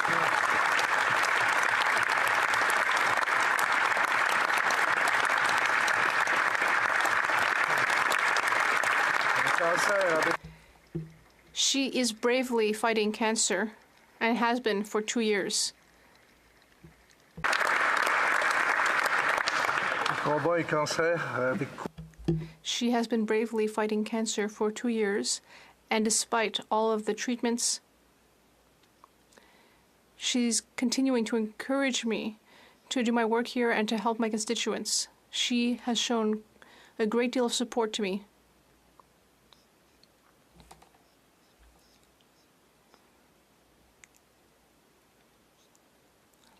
I'm sure many people here today will beat my own record because many were elected very young.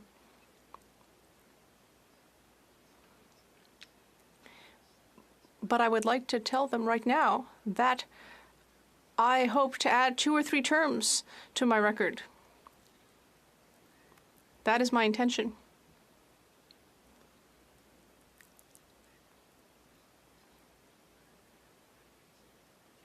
But I will no longer be changing party.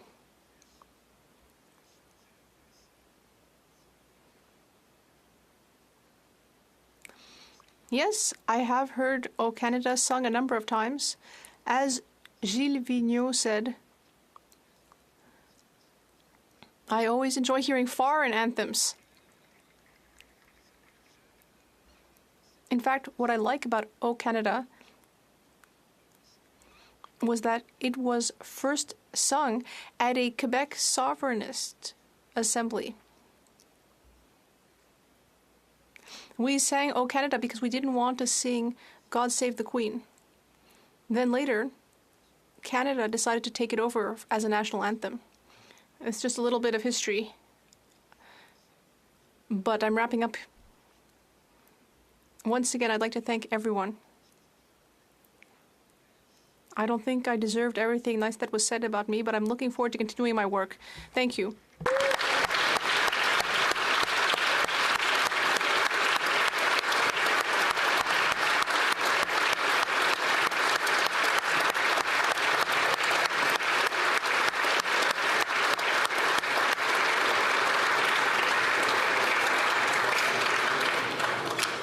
Chers collègues, c'est à mon tour de me lever.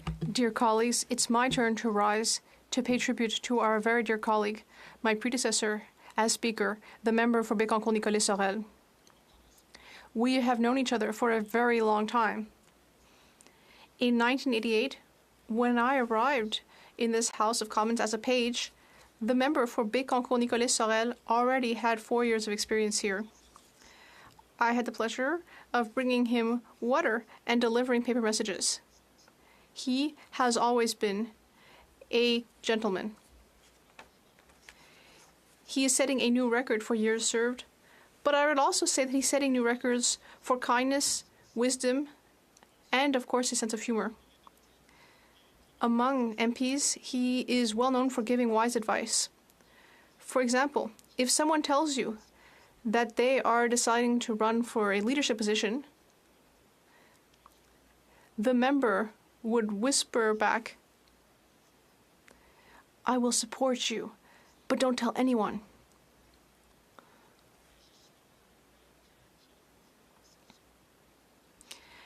But I think he made an exception for me when I ran for the speakership. Thanks to this practical but not cynical approach, he has reached 40 years in this House. People in Bécancour-Nicolet-Sorel have been very well served by the member who cares deeply about serving them. His success with his constituents can be explained by simple math, a subject that he taught before becoming an MP. He has a simple formula. He speaks to at least 10 people in his riding every day, 5 days a week. That's 2,500 people a year that have had direct contact with him. 2,500 people who know their MP and have spoken with him. And that also means that if we multiply that by 40, our colleague has had 100,000 personal conversations over 40 years. Leçon que nous pouvons tous en tirer. What we need to take away from this is that we should never forget our roots and the reason that led us to serve in this place. I'd like to thank the member for his exceptional service. Congratulations on this 40-year record.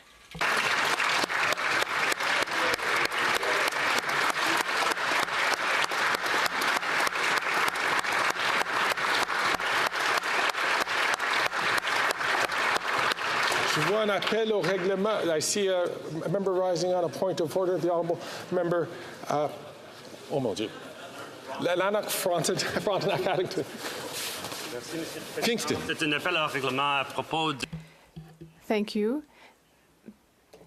This is a point of order having to do with our colleague for Bécancour-Nicolet-Sorel. I'm sorry, I'm also struggling with the writing name.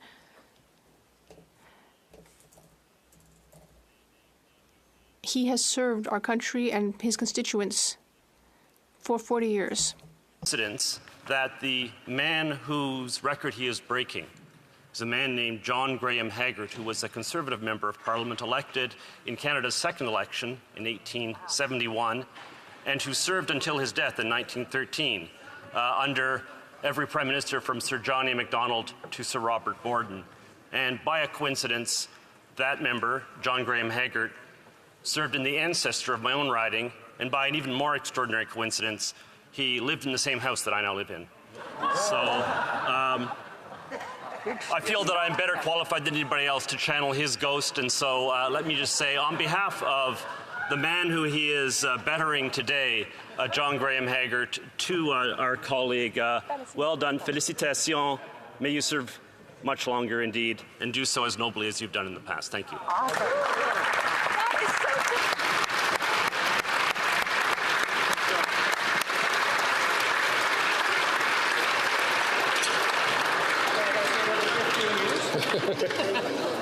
Comme il est 15h40, As it is 3:40, the House will now proceed to the taking of the deferred recorded division on the amendment to the motion of Mr. Poilievre relating to the business of supply. Call in the members.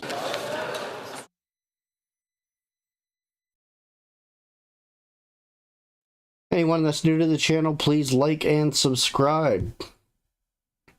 They should be voting on the emergency carbon tax.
Can you come on this side?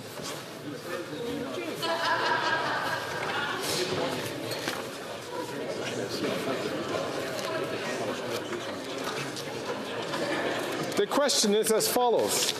Mr. Poilievre, seconded by Mr. Motz, moved that the House declare that the Prime Minister convene a carbon tax emergency meeting with all of Canada's 14 First Ministers. May I dispense? That this meeting address A, the ongoing carbon tax crisis and the financial burden it places on Canadians. B, the Prime Minister's recent 23% carbon tax increase. C, plans for provinces to opt out of the federal carbon tax to pursue other responsible ideas to lower emissions. Given that under the government's current environmental plan, Canada now ranks 62 out of 67 countries on the Climate Change Performance Index, and that this meeting be publicly televised and held within 5 weeks of this motion being adopted. Amendment. Mr. Soroka, seconded by Mr. Steinley, moved the following amendment. That the motion be amended by deleting all the words after the word that and substituting the following.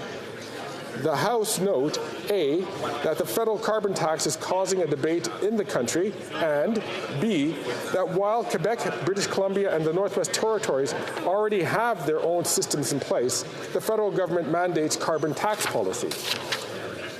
Que la Chambre demande au that the House call on the Prime Minister to convene an emergency carbon tax and tarification meeting with all of Canada's 14 First Ministers, and that this meeting be publicly televised and held within 5 weeks of this motion being adopted. The 10-minute period for members voting electronically has started, and the House will now proceed to the vote for members participating in person. All those in favour of the amendment will please rise.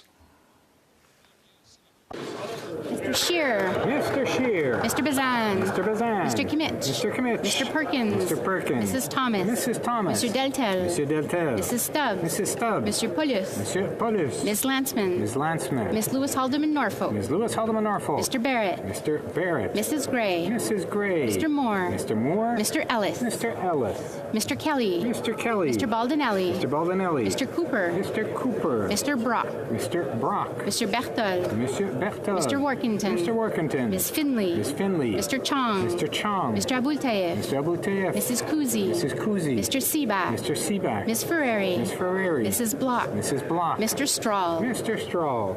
Mr. Viss. Mr. Viss. Mr. Doherty. Mr. Doherty. Mr. Macaulay Edmonton West. Mr. Macaulay Edmonton West. Mr. Lloyd. Mr. Lloyd. Mr. Brassard. Mr. Brassard. Mrs. Goodridge. Mrs. Goodridge. Madame Vien. Madame Vien. Mr. Williams. Mr. Williams. Mr. Tucker. Mr. Tucker. Mrs. Cramp Nyman. Mrs. Cramp Nyman. Mrs. Roberts. Mrs. Roberts. Mr. Patzer. Mr. Patzer. Mrs. Gallant. Mrs. Gallant. Mr. Vidal. Mr. Vidal. Mr. Muse. Mr. Muse. Mr. Redicott. Mr. Redicott. Mr. Van Popta. Mr. Van Popta. Mr. Waugh. Mr. Waugh. Mr. Steinley. Mr. Steinley. Ms. Roux. Ms. Roux. Monsieur Lehoux. Monsieur Lehoux. Monsieur Généreux. Monsieur Généreux. Mr. Lobb. Mr. Lobb. Monsieur Martel. Monsieur Martel. Monsieur Gourde. Monsieur Gourde. Mr. Epp. Mr. Epp. Mr. Caputo. Mr. Caputo. Mr. Zimmer. Mr. Zimmer. Mr. Dreeshen. Mr. Dreeshen. Mr. Kitchen. Mr. Kitchen. Mr. Cram. Mr. Cram. Mr. Tolmie. Mr. Tolmie. Mrs. Wagenthal. Mrs. Wagenthal. Mrs. Falk, Battleford, Lloydminster. Mrs. Falk, Battleford, Lloydminster. Mr. Bragdon. Mr. Bragdon. Mr. Nader. Mr. Nader. Mr. Soroka. Mr. Soroka. Mr. Shipley. Mr. Shipley. Mr. McGuire. Mr. McGuire. Mr. Reed. Mr. Reed. Mr. Shields. Mr. Shields. Mr. Falk Provencher. Mr. Falk Provencher. Mr. Mott. Mr. Mott. Mr. Williamson. Mr. Williamson. Mr. Arnold. Mr. Arnold. Mr. Dowdle. Mr. Dowdle. Mr. Albus. Mr. Albus. Mr. Dalton. Mr. Dalton. Mr. Carey. Mr. Carey. Mr. Weber. Mr. Weber. Mr. Canna. Mr. Canna. Going back to Mr. Fast. Mr. Fast. Mr. Canna. Mr. Canna. Mr. Leslie. Mr. Leslie. Mr. Majumdar. Mr. Majumdar. Mr. Giovanni. Mr. Giovanni.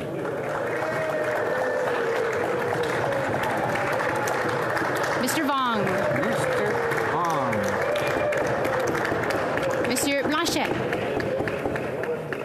Oh, désolé. Monsieur Terrien. Monsieur Terrien. Monsieur Villemur. Monsieur Villemur. Madame Normandin. Madame Normandin. Monsieur Simard. Monsieur Simard. Monsieur Bergeron. Monsieur Bergeron. Monsieur Garon. Monsieur Garon. Madame Gill. Madame Gill. Monsieur Fortin. Monsieur Fortin. Monsieur Thériault. Monsieur Thériault. Madame Godreau. Madame Godreau. Madame Larouche. Madame Larouche. Monsieur Perron. Monsieur Perron. Monsieur Barcelot-Duval. Monsieur Barcelot-Duval. Madame Posé. Madame Posé. Monsieur Champoux. Monsieur Champoux. Monsieur Lemire. Monsieur Lemire. Madame Saint-Clair-Desgagnés. Madame Saint-Clair-Desgagnés. Madame Chabot. Madame Chabot. Monsieur Trudel. Monsieur Trudel. Madame Bérubé. Madame Bérubé. Monsieur Désilet. Monsieur Désilet. Mr. Julian. Mr. Julian. Ms. Matheson. Miss Matheson. Ms. McPherson. Miss McPherson. Mr. McGregor. Mr. McGregor. Ms. Gazan. Apologies. Ms. Barron. Miss Barron. Mr. Backrack. Mr. Backrack. Mr. Garrison. Mr. Garrison. Monsieur Boulris. Monsieur Boulris. Mr. Angus. Mr. Angus. Mr. Desjardins. Mr. Desjardins. Ms. Collins Victoria. Miss Collins Victoria. And Mr. Vong. Mr. Vong.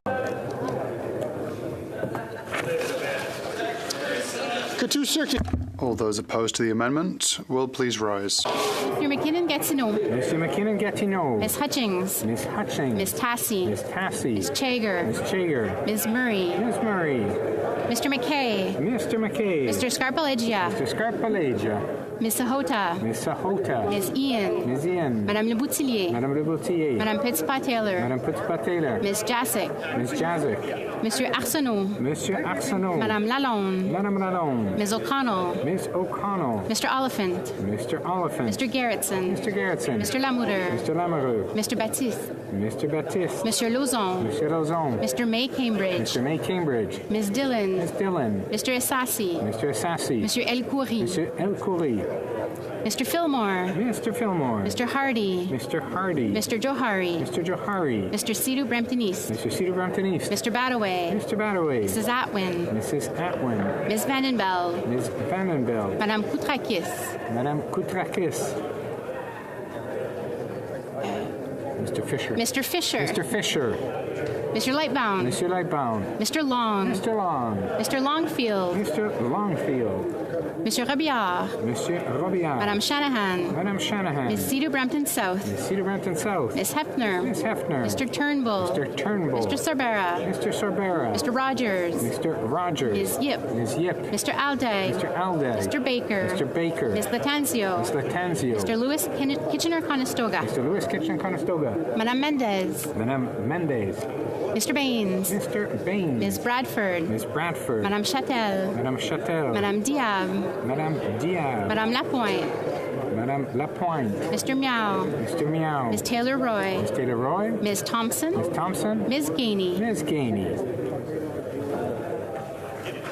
La Chambre attendra maintenant la fin de la période de vote. The House will now wait for the electronic voting period to end before resuming its proceedings. Anyone new to the channel, please like and subscribe. You can help support the channel with a super chat or sticker, or even becoming a member. After the vote, I will be ending the stream.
Hey, Christine. Yeah, they're voting on the carbon tax emergency meeting they had the other day.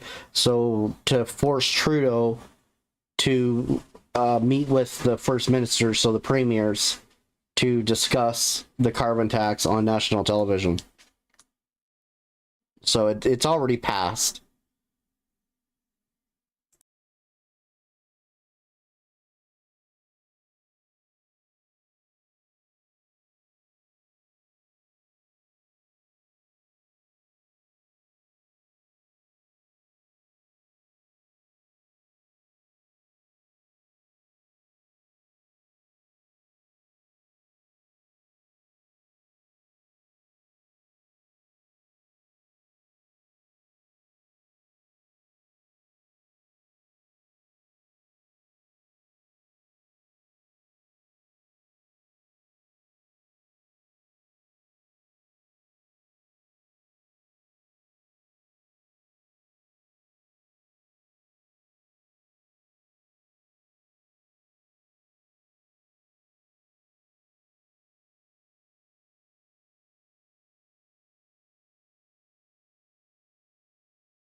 Je désire informer la Chambre. I wish to inform the House that the electronic voting period has ended. The honourable member for Saanich Gulf Island. Yes. It's really the first time it's happened, but Mr. Speaker, I think that when I rose, I did not quite hear my name. I wanted to vote no on the amendment. If members were not able to vote due to technical difficulties, they may now use the raise hand function and the chair will recognise them. The honourable member, Mr. Wilkinson. I vote no.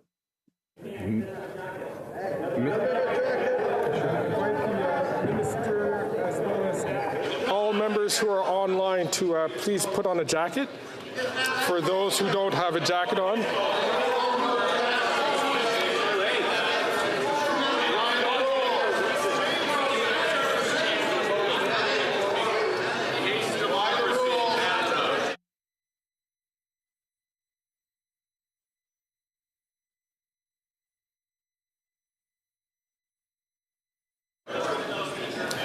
The honourable member, Mr. Wilkinson.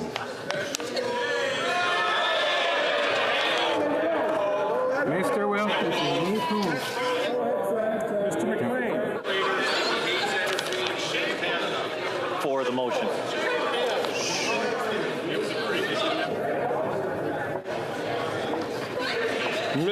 Monsieur Reyes. Monsieur le Président, je vote en faveur. Monsieur Reyes, yé pour.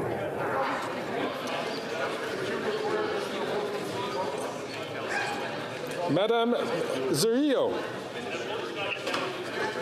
Yes.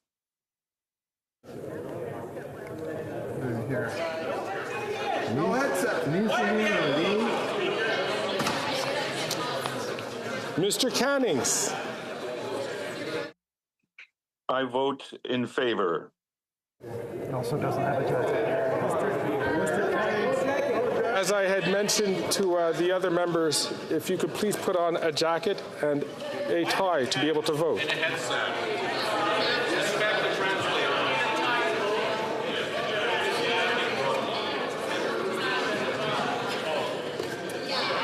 You just need a jacket, Mr. Cannings, not a tie, just a jacket.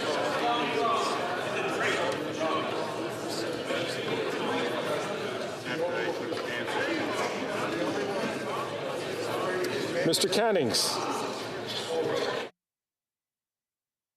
I hope that does it. I vote in favor. Cannings, yé pour.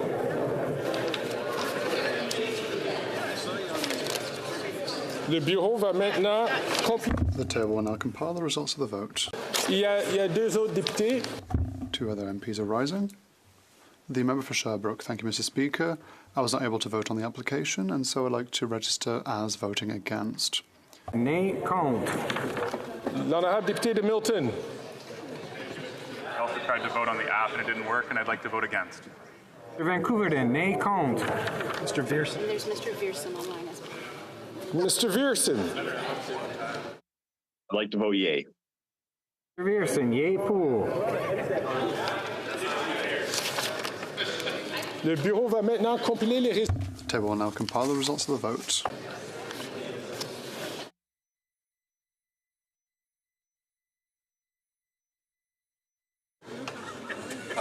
Yeas pour 173, 173. Nays contre 149, 149. Je déclare la motion. I declare the amendment carried. Excuse-moi. Je déclare l'amendement adopté. La prochaine mise au vote.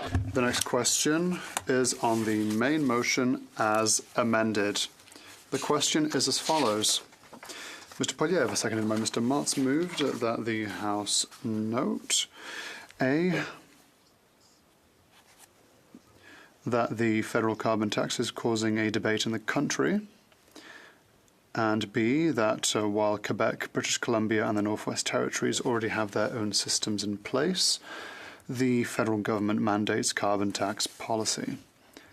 that the House call on the Prime Minister to convene an emergency carbon tax and tarification meeting with all of Canada's 14 First Ministers, and that this meeting be publicly televised and held within 5 weeks of this motion being adopted.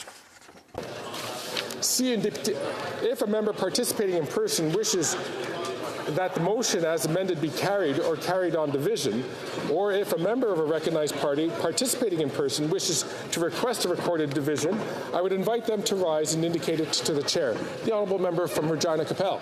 I believe we should have a recorded division on this. The 10-minute period for members voting electronically has started, and the House will now proceed to the vote for members participating in person. All those in favour of the motion as amended will please rise. Mr. Scheer. Mr. Bazan. Mr. Bazan. Mr. Kimmich. Mr. Kimmich. Mr. Perkins. Mr. Perkins. Mrs. Thomas. Mrs. Thomas. Mr. Deltel. Mr. Deltel. Mrs. Stubbs. Mrs. Stubbs. Mr. Paulus. Mr. Paulus. Ms. Lewis Haldeman Norfolk. Ms. Lewis Haldeman Norfolk. Mr. Barrett. Mr. Barrett. Mrs. Gray. Mrs. Gray. Mr. Moore. Mr. Moore. Mr. Ellis. Mr. Ellis. Mr. Kelly. Mr. Kelly. Mr. Baldinelli. Mr. Baldinelli. Mr. Cooper. Mr. Cooper. Mr. Brock. Mr. Brock. Mr. Bertol. Mr. Bertol. Ms. Finley. Ms. Finley. Mr. Chong. Mr. Chong. Mr. Abultaif. Mr. Abouteff. Mrs. Kuzi. Mrs. Kuzi. Mr. Seaback. Mr. Seaback. Ms. Ferrari. Ms. Ferrari. Mrs. Block. Mrs. Block. Mr. Viss. Mr. Viss. Mr. Doherty. Mr. Doherty. Mr. Macaulay Edmonton West. Mr. Macaulay Edmonton West. Mr. Lloyd. Mr. Lloyd. Mr. Brassard. Mr. Brassard. Mrs. Goodrich. Mrs. Goodrich. Madame Vien. Madame Vien. Mr. Williams. Mr. Williams. Mr. Tucker. Mr. Tucker. Mrs. Cramp-Nyman. Mrs. Cramp-Nyman. Mrs. Roberts. Mrs. Roberts. Mr. Patzer. Mr. Patzer. Mrs. Gallant. Mrs. Gallant. Mr. Vidal. Mr. Vidal. Mr. Muse. Mr. Muse. Mr. Redicott. Mr. Redicott. Mr. Van Popta. Mr. Van Popta. Mr. Waugh. Mr. Waugh. Mr. Steinley. Mr. Stanley. Ms. Rude. Ms. Rude. Monsieur Lehoux. Monsieur Lehoux. Monsieur Généreux. Monsieur Généreux. Mr. Lobb. Mr. Lobb. Monsieur Martel. Monsieur Martel. Monsieur Gourde. Monsieur Gourde. Mr. Epp. Mr. Epp. Mr. Caputo. Mr. Caputo. Mr. Zimmer. Mr. Zimmer.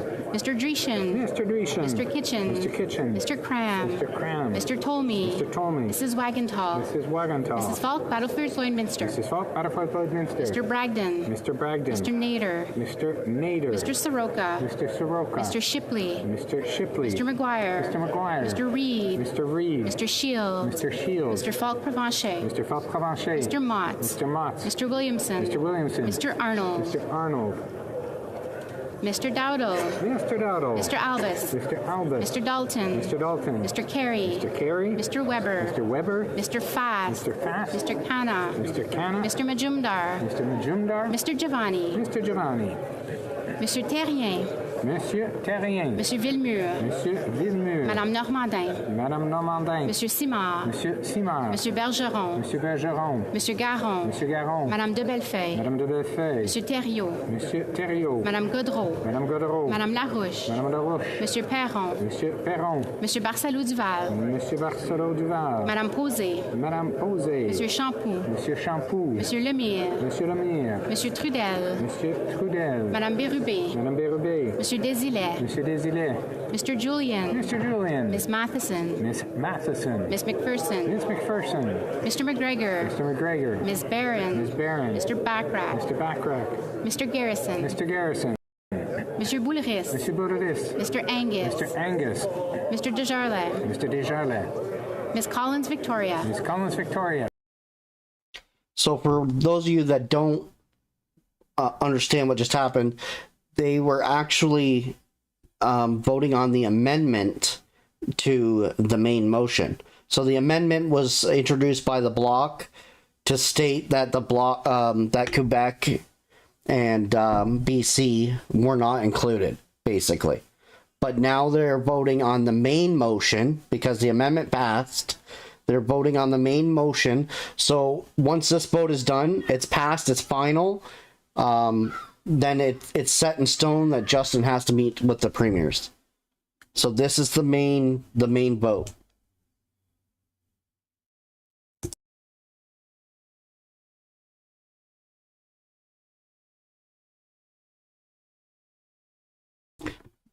But this motion's already passed too, so it has the same results as the last one.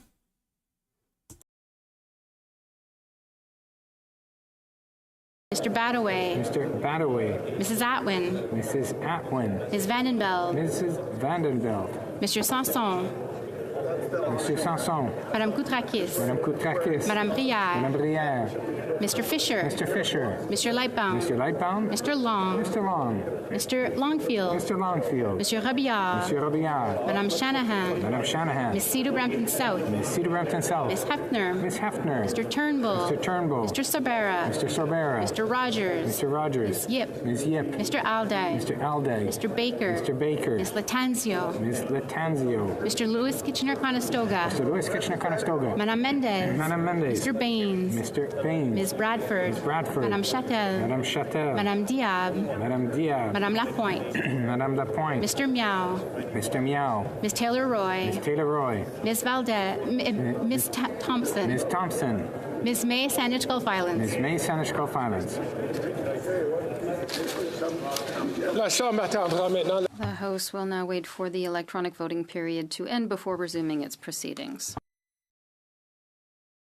Yeah, when you see the NDP and the Bloc stand up in favor, it's already passed. Like, you don't even need to watch anymore. You know it's already passed. Because all they really need is the Conservatives and the NDP and a couple Bloc to pass the motion. And they got all of them. So it's definitely passed.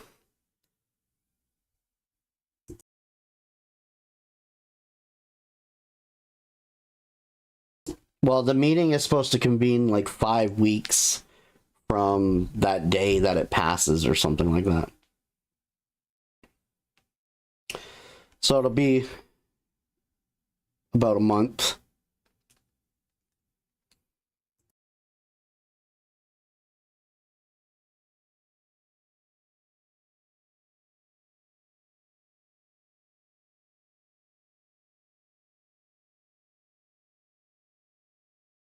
Even if it is within 5 weeks, they will probably stretch it out right to the last day.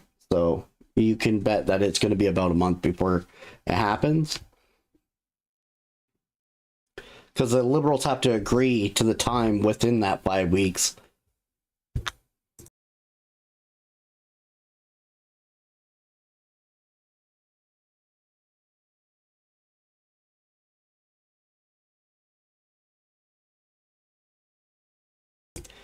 I just seen a Conservative that voted no. So I hope that's an accident.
I'd like to inform the House that the electronic voting period has ended. If members were not able to vote due to technical difficulties, they may now use the raise hand function, and the chair will recognize them.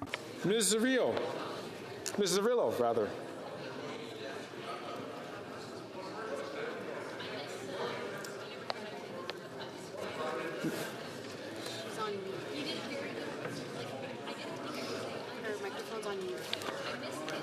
Ms. Arillo, your microphone is on mute. Yes. Yay pour. Mr. Wilkinson. I vote no. Mr. Wilkinson, nay, contre. Mr. McLean. I vote for this motion. McLean, yay pour. Le bureau va maintenant compiler. The table will now compile the results of the vote.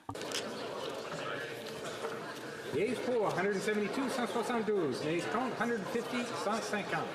Je déclare la... I declare the motion as amended carried.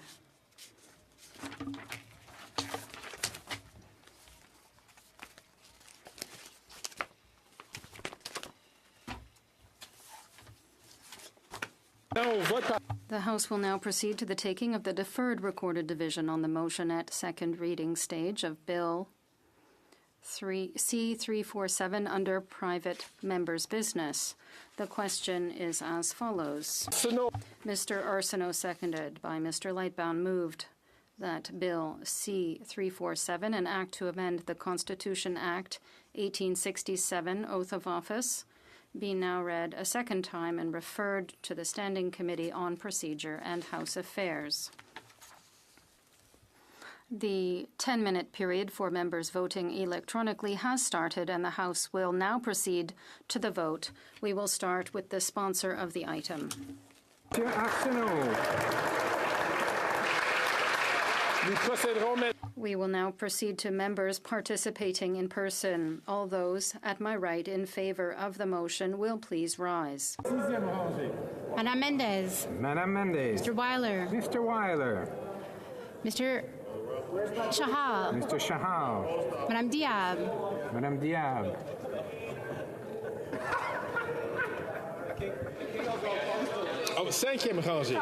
Fifth row. Mr. Morrissey. Mr. Morrissey. Madame Shanahan. Madame Shanahan.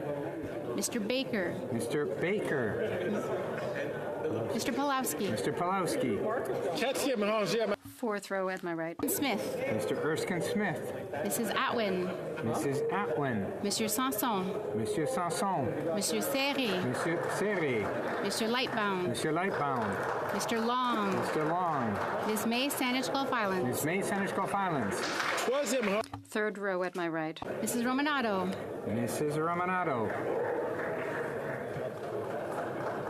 Monsieur El Khoury. Monsieur El Khoury. Back to Ms. Dillon. Ms. Dillon. Ms. Collins Victoria. Ms. Collins Victoria. Second row at my right. Ms. Scrow. Ms. Scrow. Mr. Casey. Mr. Casey. Mr. Desjardins. Mr. Desjardins. First row at my right.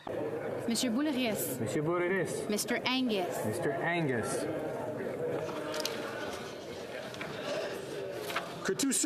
All those at my left in favor of the motion will please rise.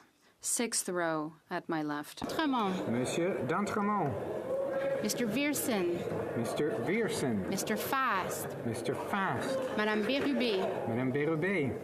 Monsieur Desilets. Monsieur Desilets. Fifth row at my left. Monsieur Lemierre. Monsieur Lemierre. Madame Saint-Clair Desgagnés. Madame Saint-Clair Desgagnés. Monsieur Trudel. Monsieur Trudel. Ms. Blaney. Ms. Blaney. Mr. Garrison. Mr. Garrison. Fourth row at my left. Monsieur Lehoux. Monsieur Lehoux. Monsieur Généreux. Monsieur Généreux. Monsieur Martel. Monsieur Martel. Monsieur Gourde. Monsieur Gourde. Monsieur Barcelot-Duval. Monsieur Barcelot-Duval. Madame Posé. Madame Posé. Monsieur Champoux. Monsieur Champoux. Ms. Barron. Ms. Barron. Mr. Backrack. Mr. Backrack. Third row to my right. Madame Vien. Madame Vien. Monsieur Thériault. Monsieur Thériault. Madame Godreau. Madame Godreau. Madame Larouche. Madame Larouche. Monsieur Perron. Monsieur Perron. Mr. McGregor. Mr. McGregor. Second row to my left. Monsieur Berthold. Monsieur Berthold. Madame de Bellefeuille. Madame de Bellefeuille. Madame Michaud. Madame Michaud. Miss McPherson. Miss McPherson. First row to my left. Mr. Kimmich. Mr. Kimmich. Monsieur Deltel. Monsieur Deltel. Mrs. Stubbs. Mrs. Stubbs. Monsieur Paulus. Monsieur Paulus. Monsieur Villemur. Monsieur Villemur. Monsieur Terrien. Monsieur Terrien. Madame Normandin. Madame Normandin. Monsieur Simard. Monsieur Simard. Monsieur Bergeron. Monsieur Bergeron. Mr. Julian. Mr. Julian. Ms. Matheson. Ms. Matheson. All those at my right opposed to the motion will please rise. Sixth row to my right.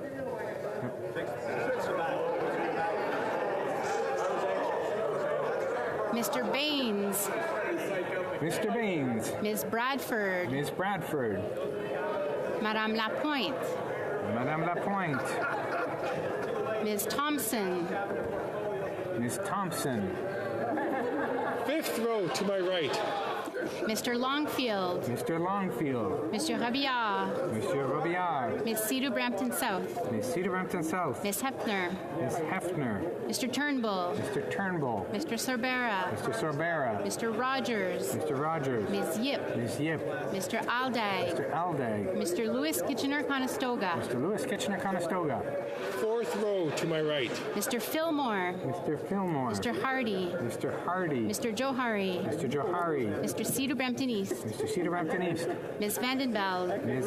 Vandenbeld. Madame Koutrakis. Madame Koutrakis. Mr. Fisher. Mr. Fisher. Troisième rangée à ma... Third row at my right. Mr. Gerritsen. Mr. Gerritsen. Mr. Lamoureux. Mr. Lamoureux. Monsieur Lauzon. Monsieur Lauzon. Mr. May Cambridge. Mr. May Cambridge. Mr. Essasi. Mr. Essasi. Second row at my right. Ms. Ian. Ms. Ian. Back to Ms. Sahota. Ms. Sahota. Madame Pittspat-Taylor. Madame Pittspat-Taylor. Ms. Jasic. Ms. Jazik. First row at my right. Mr. Holland. Mr. McKinnon-Gatineau. Mr. McKinnon-Gatineau. Ms. Hutchings. Ms. Hutchings. Ms. Tassie. Ms. Tassie. Ms. Murray. Ms. Murray. Sixth row to my left. Mr. Dowdle. Mr. Dowdle. Mr. Albus. Mr. Albus. Mr. Dalton. Mr. Dalton. Mr. Carey. Mr. Carey. Mr. Weber. Mr. Weber. Mr. Vierson. Mr. Vierson. Mr. Majumdar. Mr. Majumdar. Mr. Giovanni. Mr. Giovanni. Seriously. Fifth row to my left. Mr. Dreeshen. Mr. Dreeshen. Mr. Kitchen. Mr. Kitchen. Mr. Cram. Mr. Cram. Mr. Tolmie. Mr. Tolmie. Mrs. Wagenthal. Mrs. Wagenthal. Mrs. Falk Balfour's Lloydminster. Mrs. Falk Battleford Lloydminster. Mr. Bragdon. Mr. Bragdon. Mr. Nader. Mr. Nader. Mr. Soroka. Mr. Soroka. Mr. McGuire. Mr. McGuire. Mr. Shields. Mr. Shields. Mr. Falk Provencher. Mr. Falk Provencher. Mr. Mott. Mr. Mott. Mr. Williamson. Mr. Williamson. Mr. Arnold. Mr. Arnold. Fourth row to my left. Mr. Vidal. Mr. Vidal. Mr. Muse. Mr. Muse. Mr. Redicott. Mr. Redicott. Mr. Van Popta. Mr. Van Popta. Mr. Waugh. Mr. Waugh. Mr. Steinley. Mr. Steinley. Ms. Rude. Ms. Rude. Mr. Lobb. Mr. Lobb. Mr. Epp. Mr. Epp. Troisième rangée à ma gauche. Mr. Viss. Mr. Viss. Mr. Doherty. Mr. Doherty. Mr. Macaulay Edmonton West. Mr. Macaulay Edmonton West. Mr. Lloyd. Mr. Lloyd. Mr. Brassard. Mr. Brassard. Mr. Williams. Mr. Williams. Mr. Tucker. Mr. Tucker. Mrs. Cramp Nyman. Mrs. Cramp Nyman. Mrs. Roberts. Mrs. Roberts. Mr. Patzer. Mr. Patzer. Mrs. Gallant. Mrs. Gallant. Deuxième rangée à ma gauche. Mr. Kelly. Mr. Kelly. Mr. Baldinelli. Mr. Baldinelli. Mr. Cooper. Mr. Cooper. Mr. Jennis. Mr. Jennis. Ms. Finley. Ms. Finley. Mr. Chong. Mr. Chong. Mr. Abultaif. Mr. Abultaif. Mrs. Kuzi. Mrs. Kuzi. Mr. Seaback. Mr. Seaback. Ms. Ferrari. Ms. Ferrari. Mrs. Block. Mrs. Block. Première rangée à ma gauche. Mr. Perkins. Mr. Perkins. Back to Mr. Bazan. Mr. Bazan. Mrs. Thomas. Mrs. Thomas. Miss Lewis Haldeman Norfolk. Ms. Lewis Haldeman Norfolk. Mrs. Gray. Mrs. Gray. Mr. Moore. Mr. Moore. Mr. Ellis. Mr. Ellis. La Chambre attendra maintenant le... The House will now wait for the electronic voting period to end before resuming its proceedings.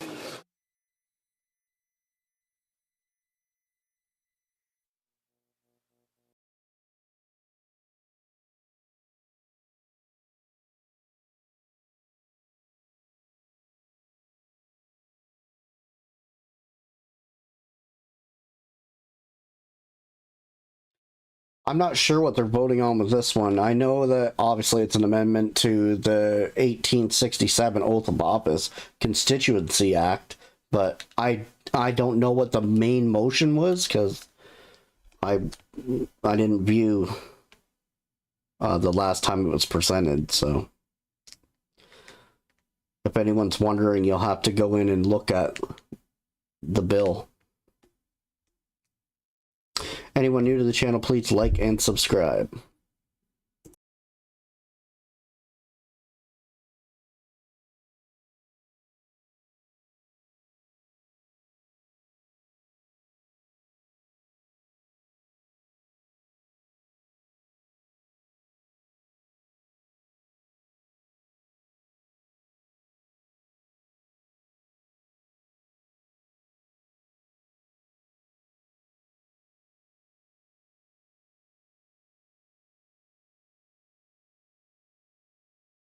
These guys seem to be really mixed in their vote.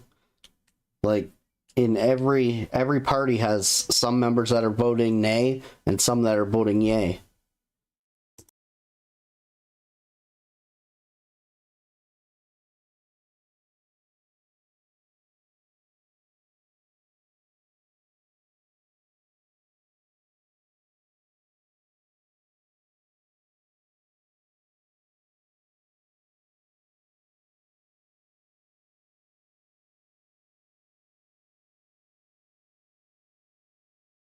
There's a lot of people against it, so I'm assuming it's not that good.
I wish to inform the House that the electronic voting period has ended. If members were not able to vote due to technical difficulties, they may now use the raise hand function and the chair will recognize them. Peace River Westlock. Thank you, Mr. Chair. In my effort to keep you on your toes, I would like to clarify my vote, and I will be voting no. Mr. Viersen, nay, contre. The honourable member from New Brunswick Southwest. Thank you, Mr. Speaker. I just want to ensure my vote was recorded as a no. I rose quickly and wasn't sure if I caught the desk side. Yes, it has. It has been noted by the table that it has been voted no. Duly recorded. Mr. Wilkinson. I vote no. Mr. Wilkinson, nay, contre. Mr. McLean. Je vote contre. Mr. McLean, nay, contre. Madame Cirillo. Yes. Ms. Zerillo, yea pour. Le bureau va maintenant compiler les... The table will now compile the results of the vote.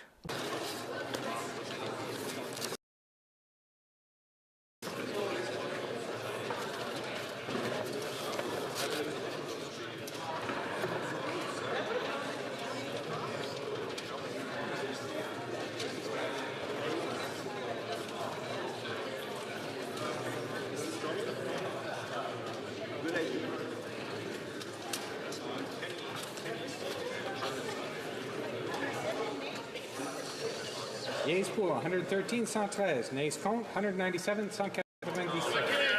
Je déclare la motion. I declare the motion defeated. All right, everybody, that's it. I am stopping the stream here. Have a wonderful night, and we will see you tomorrow at 10 o'clock.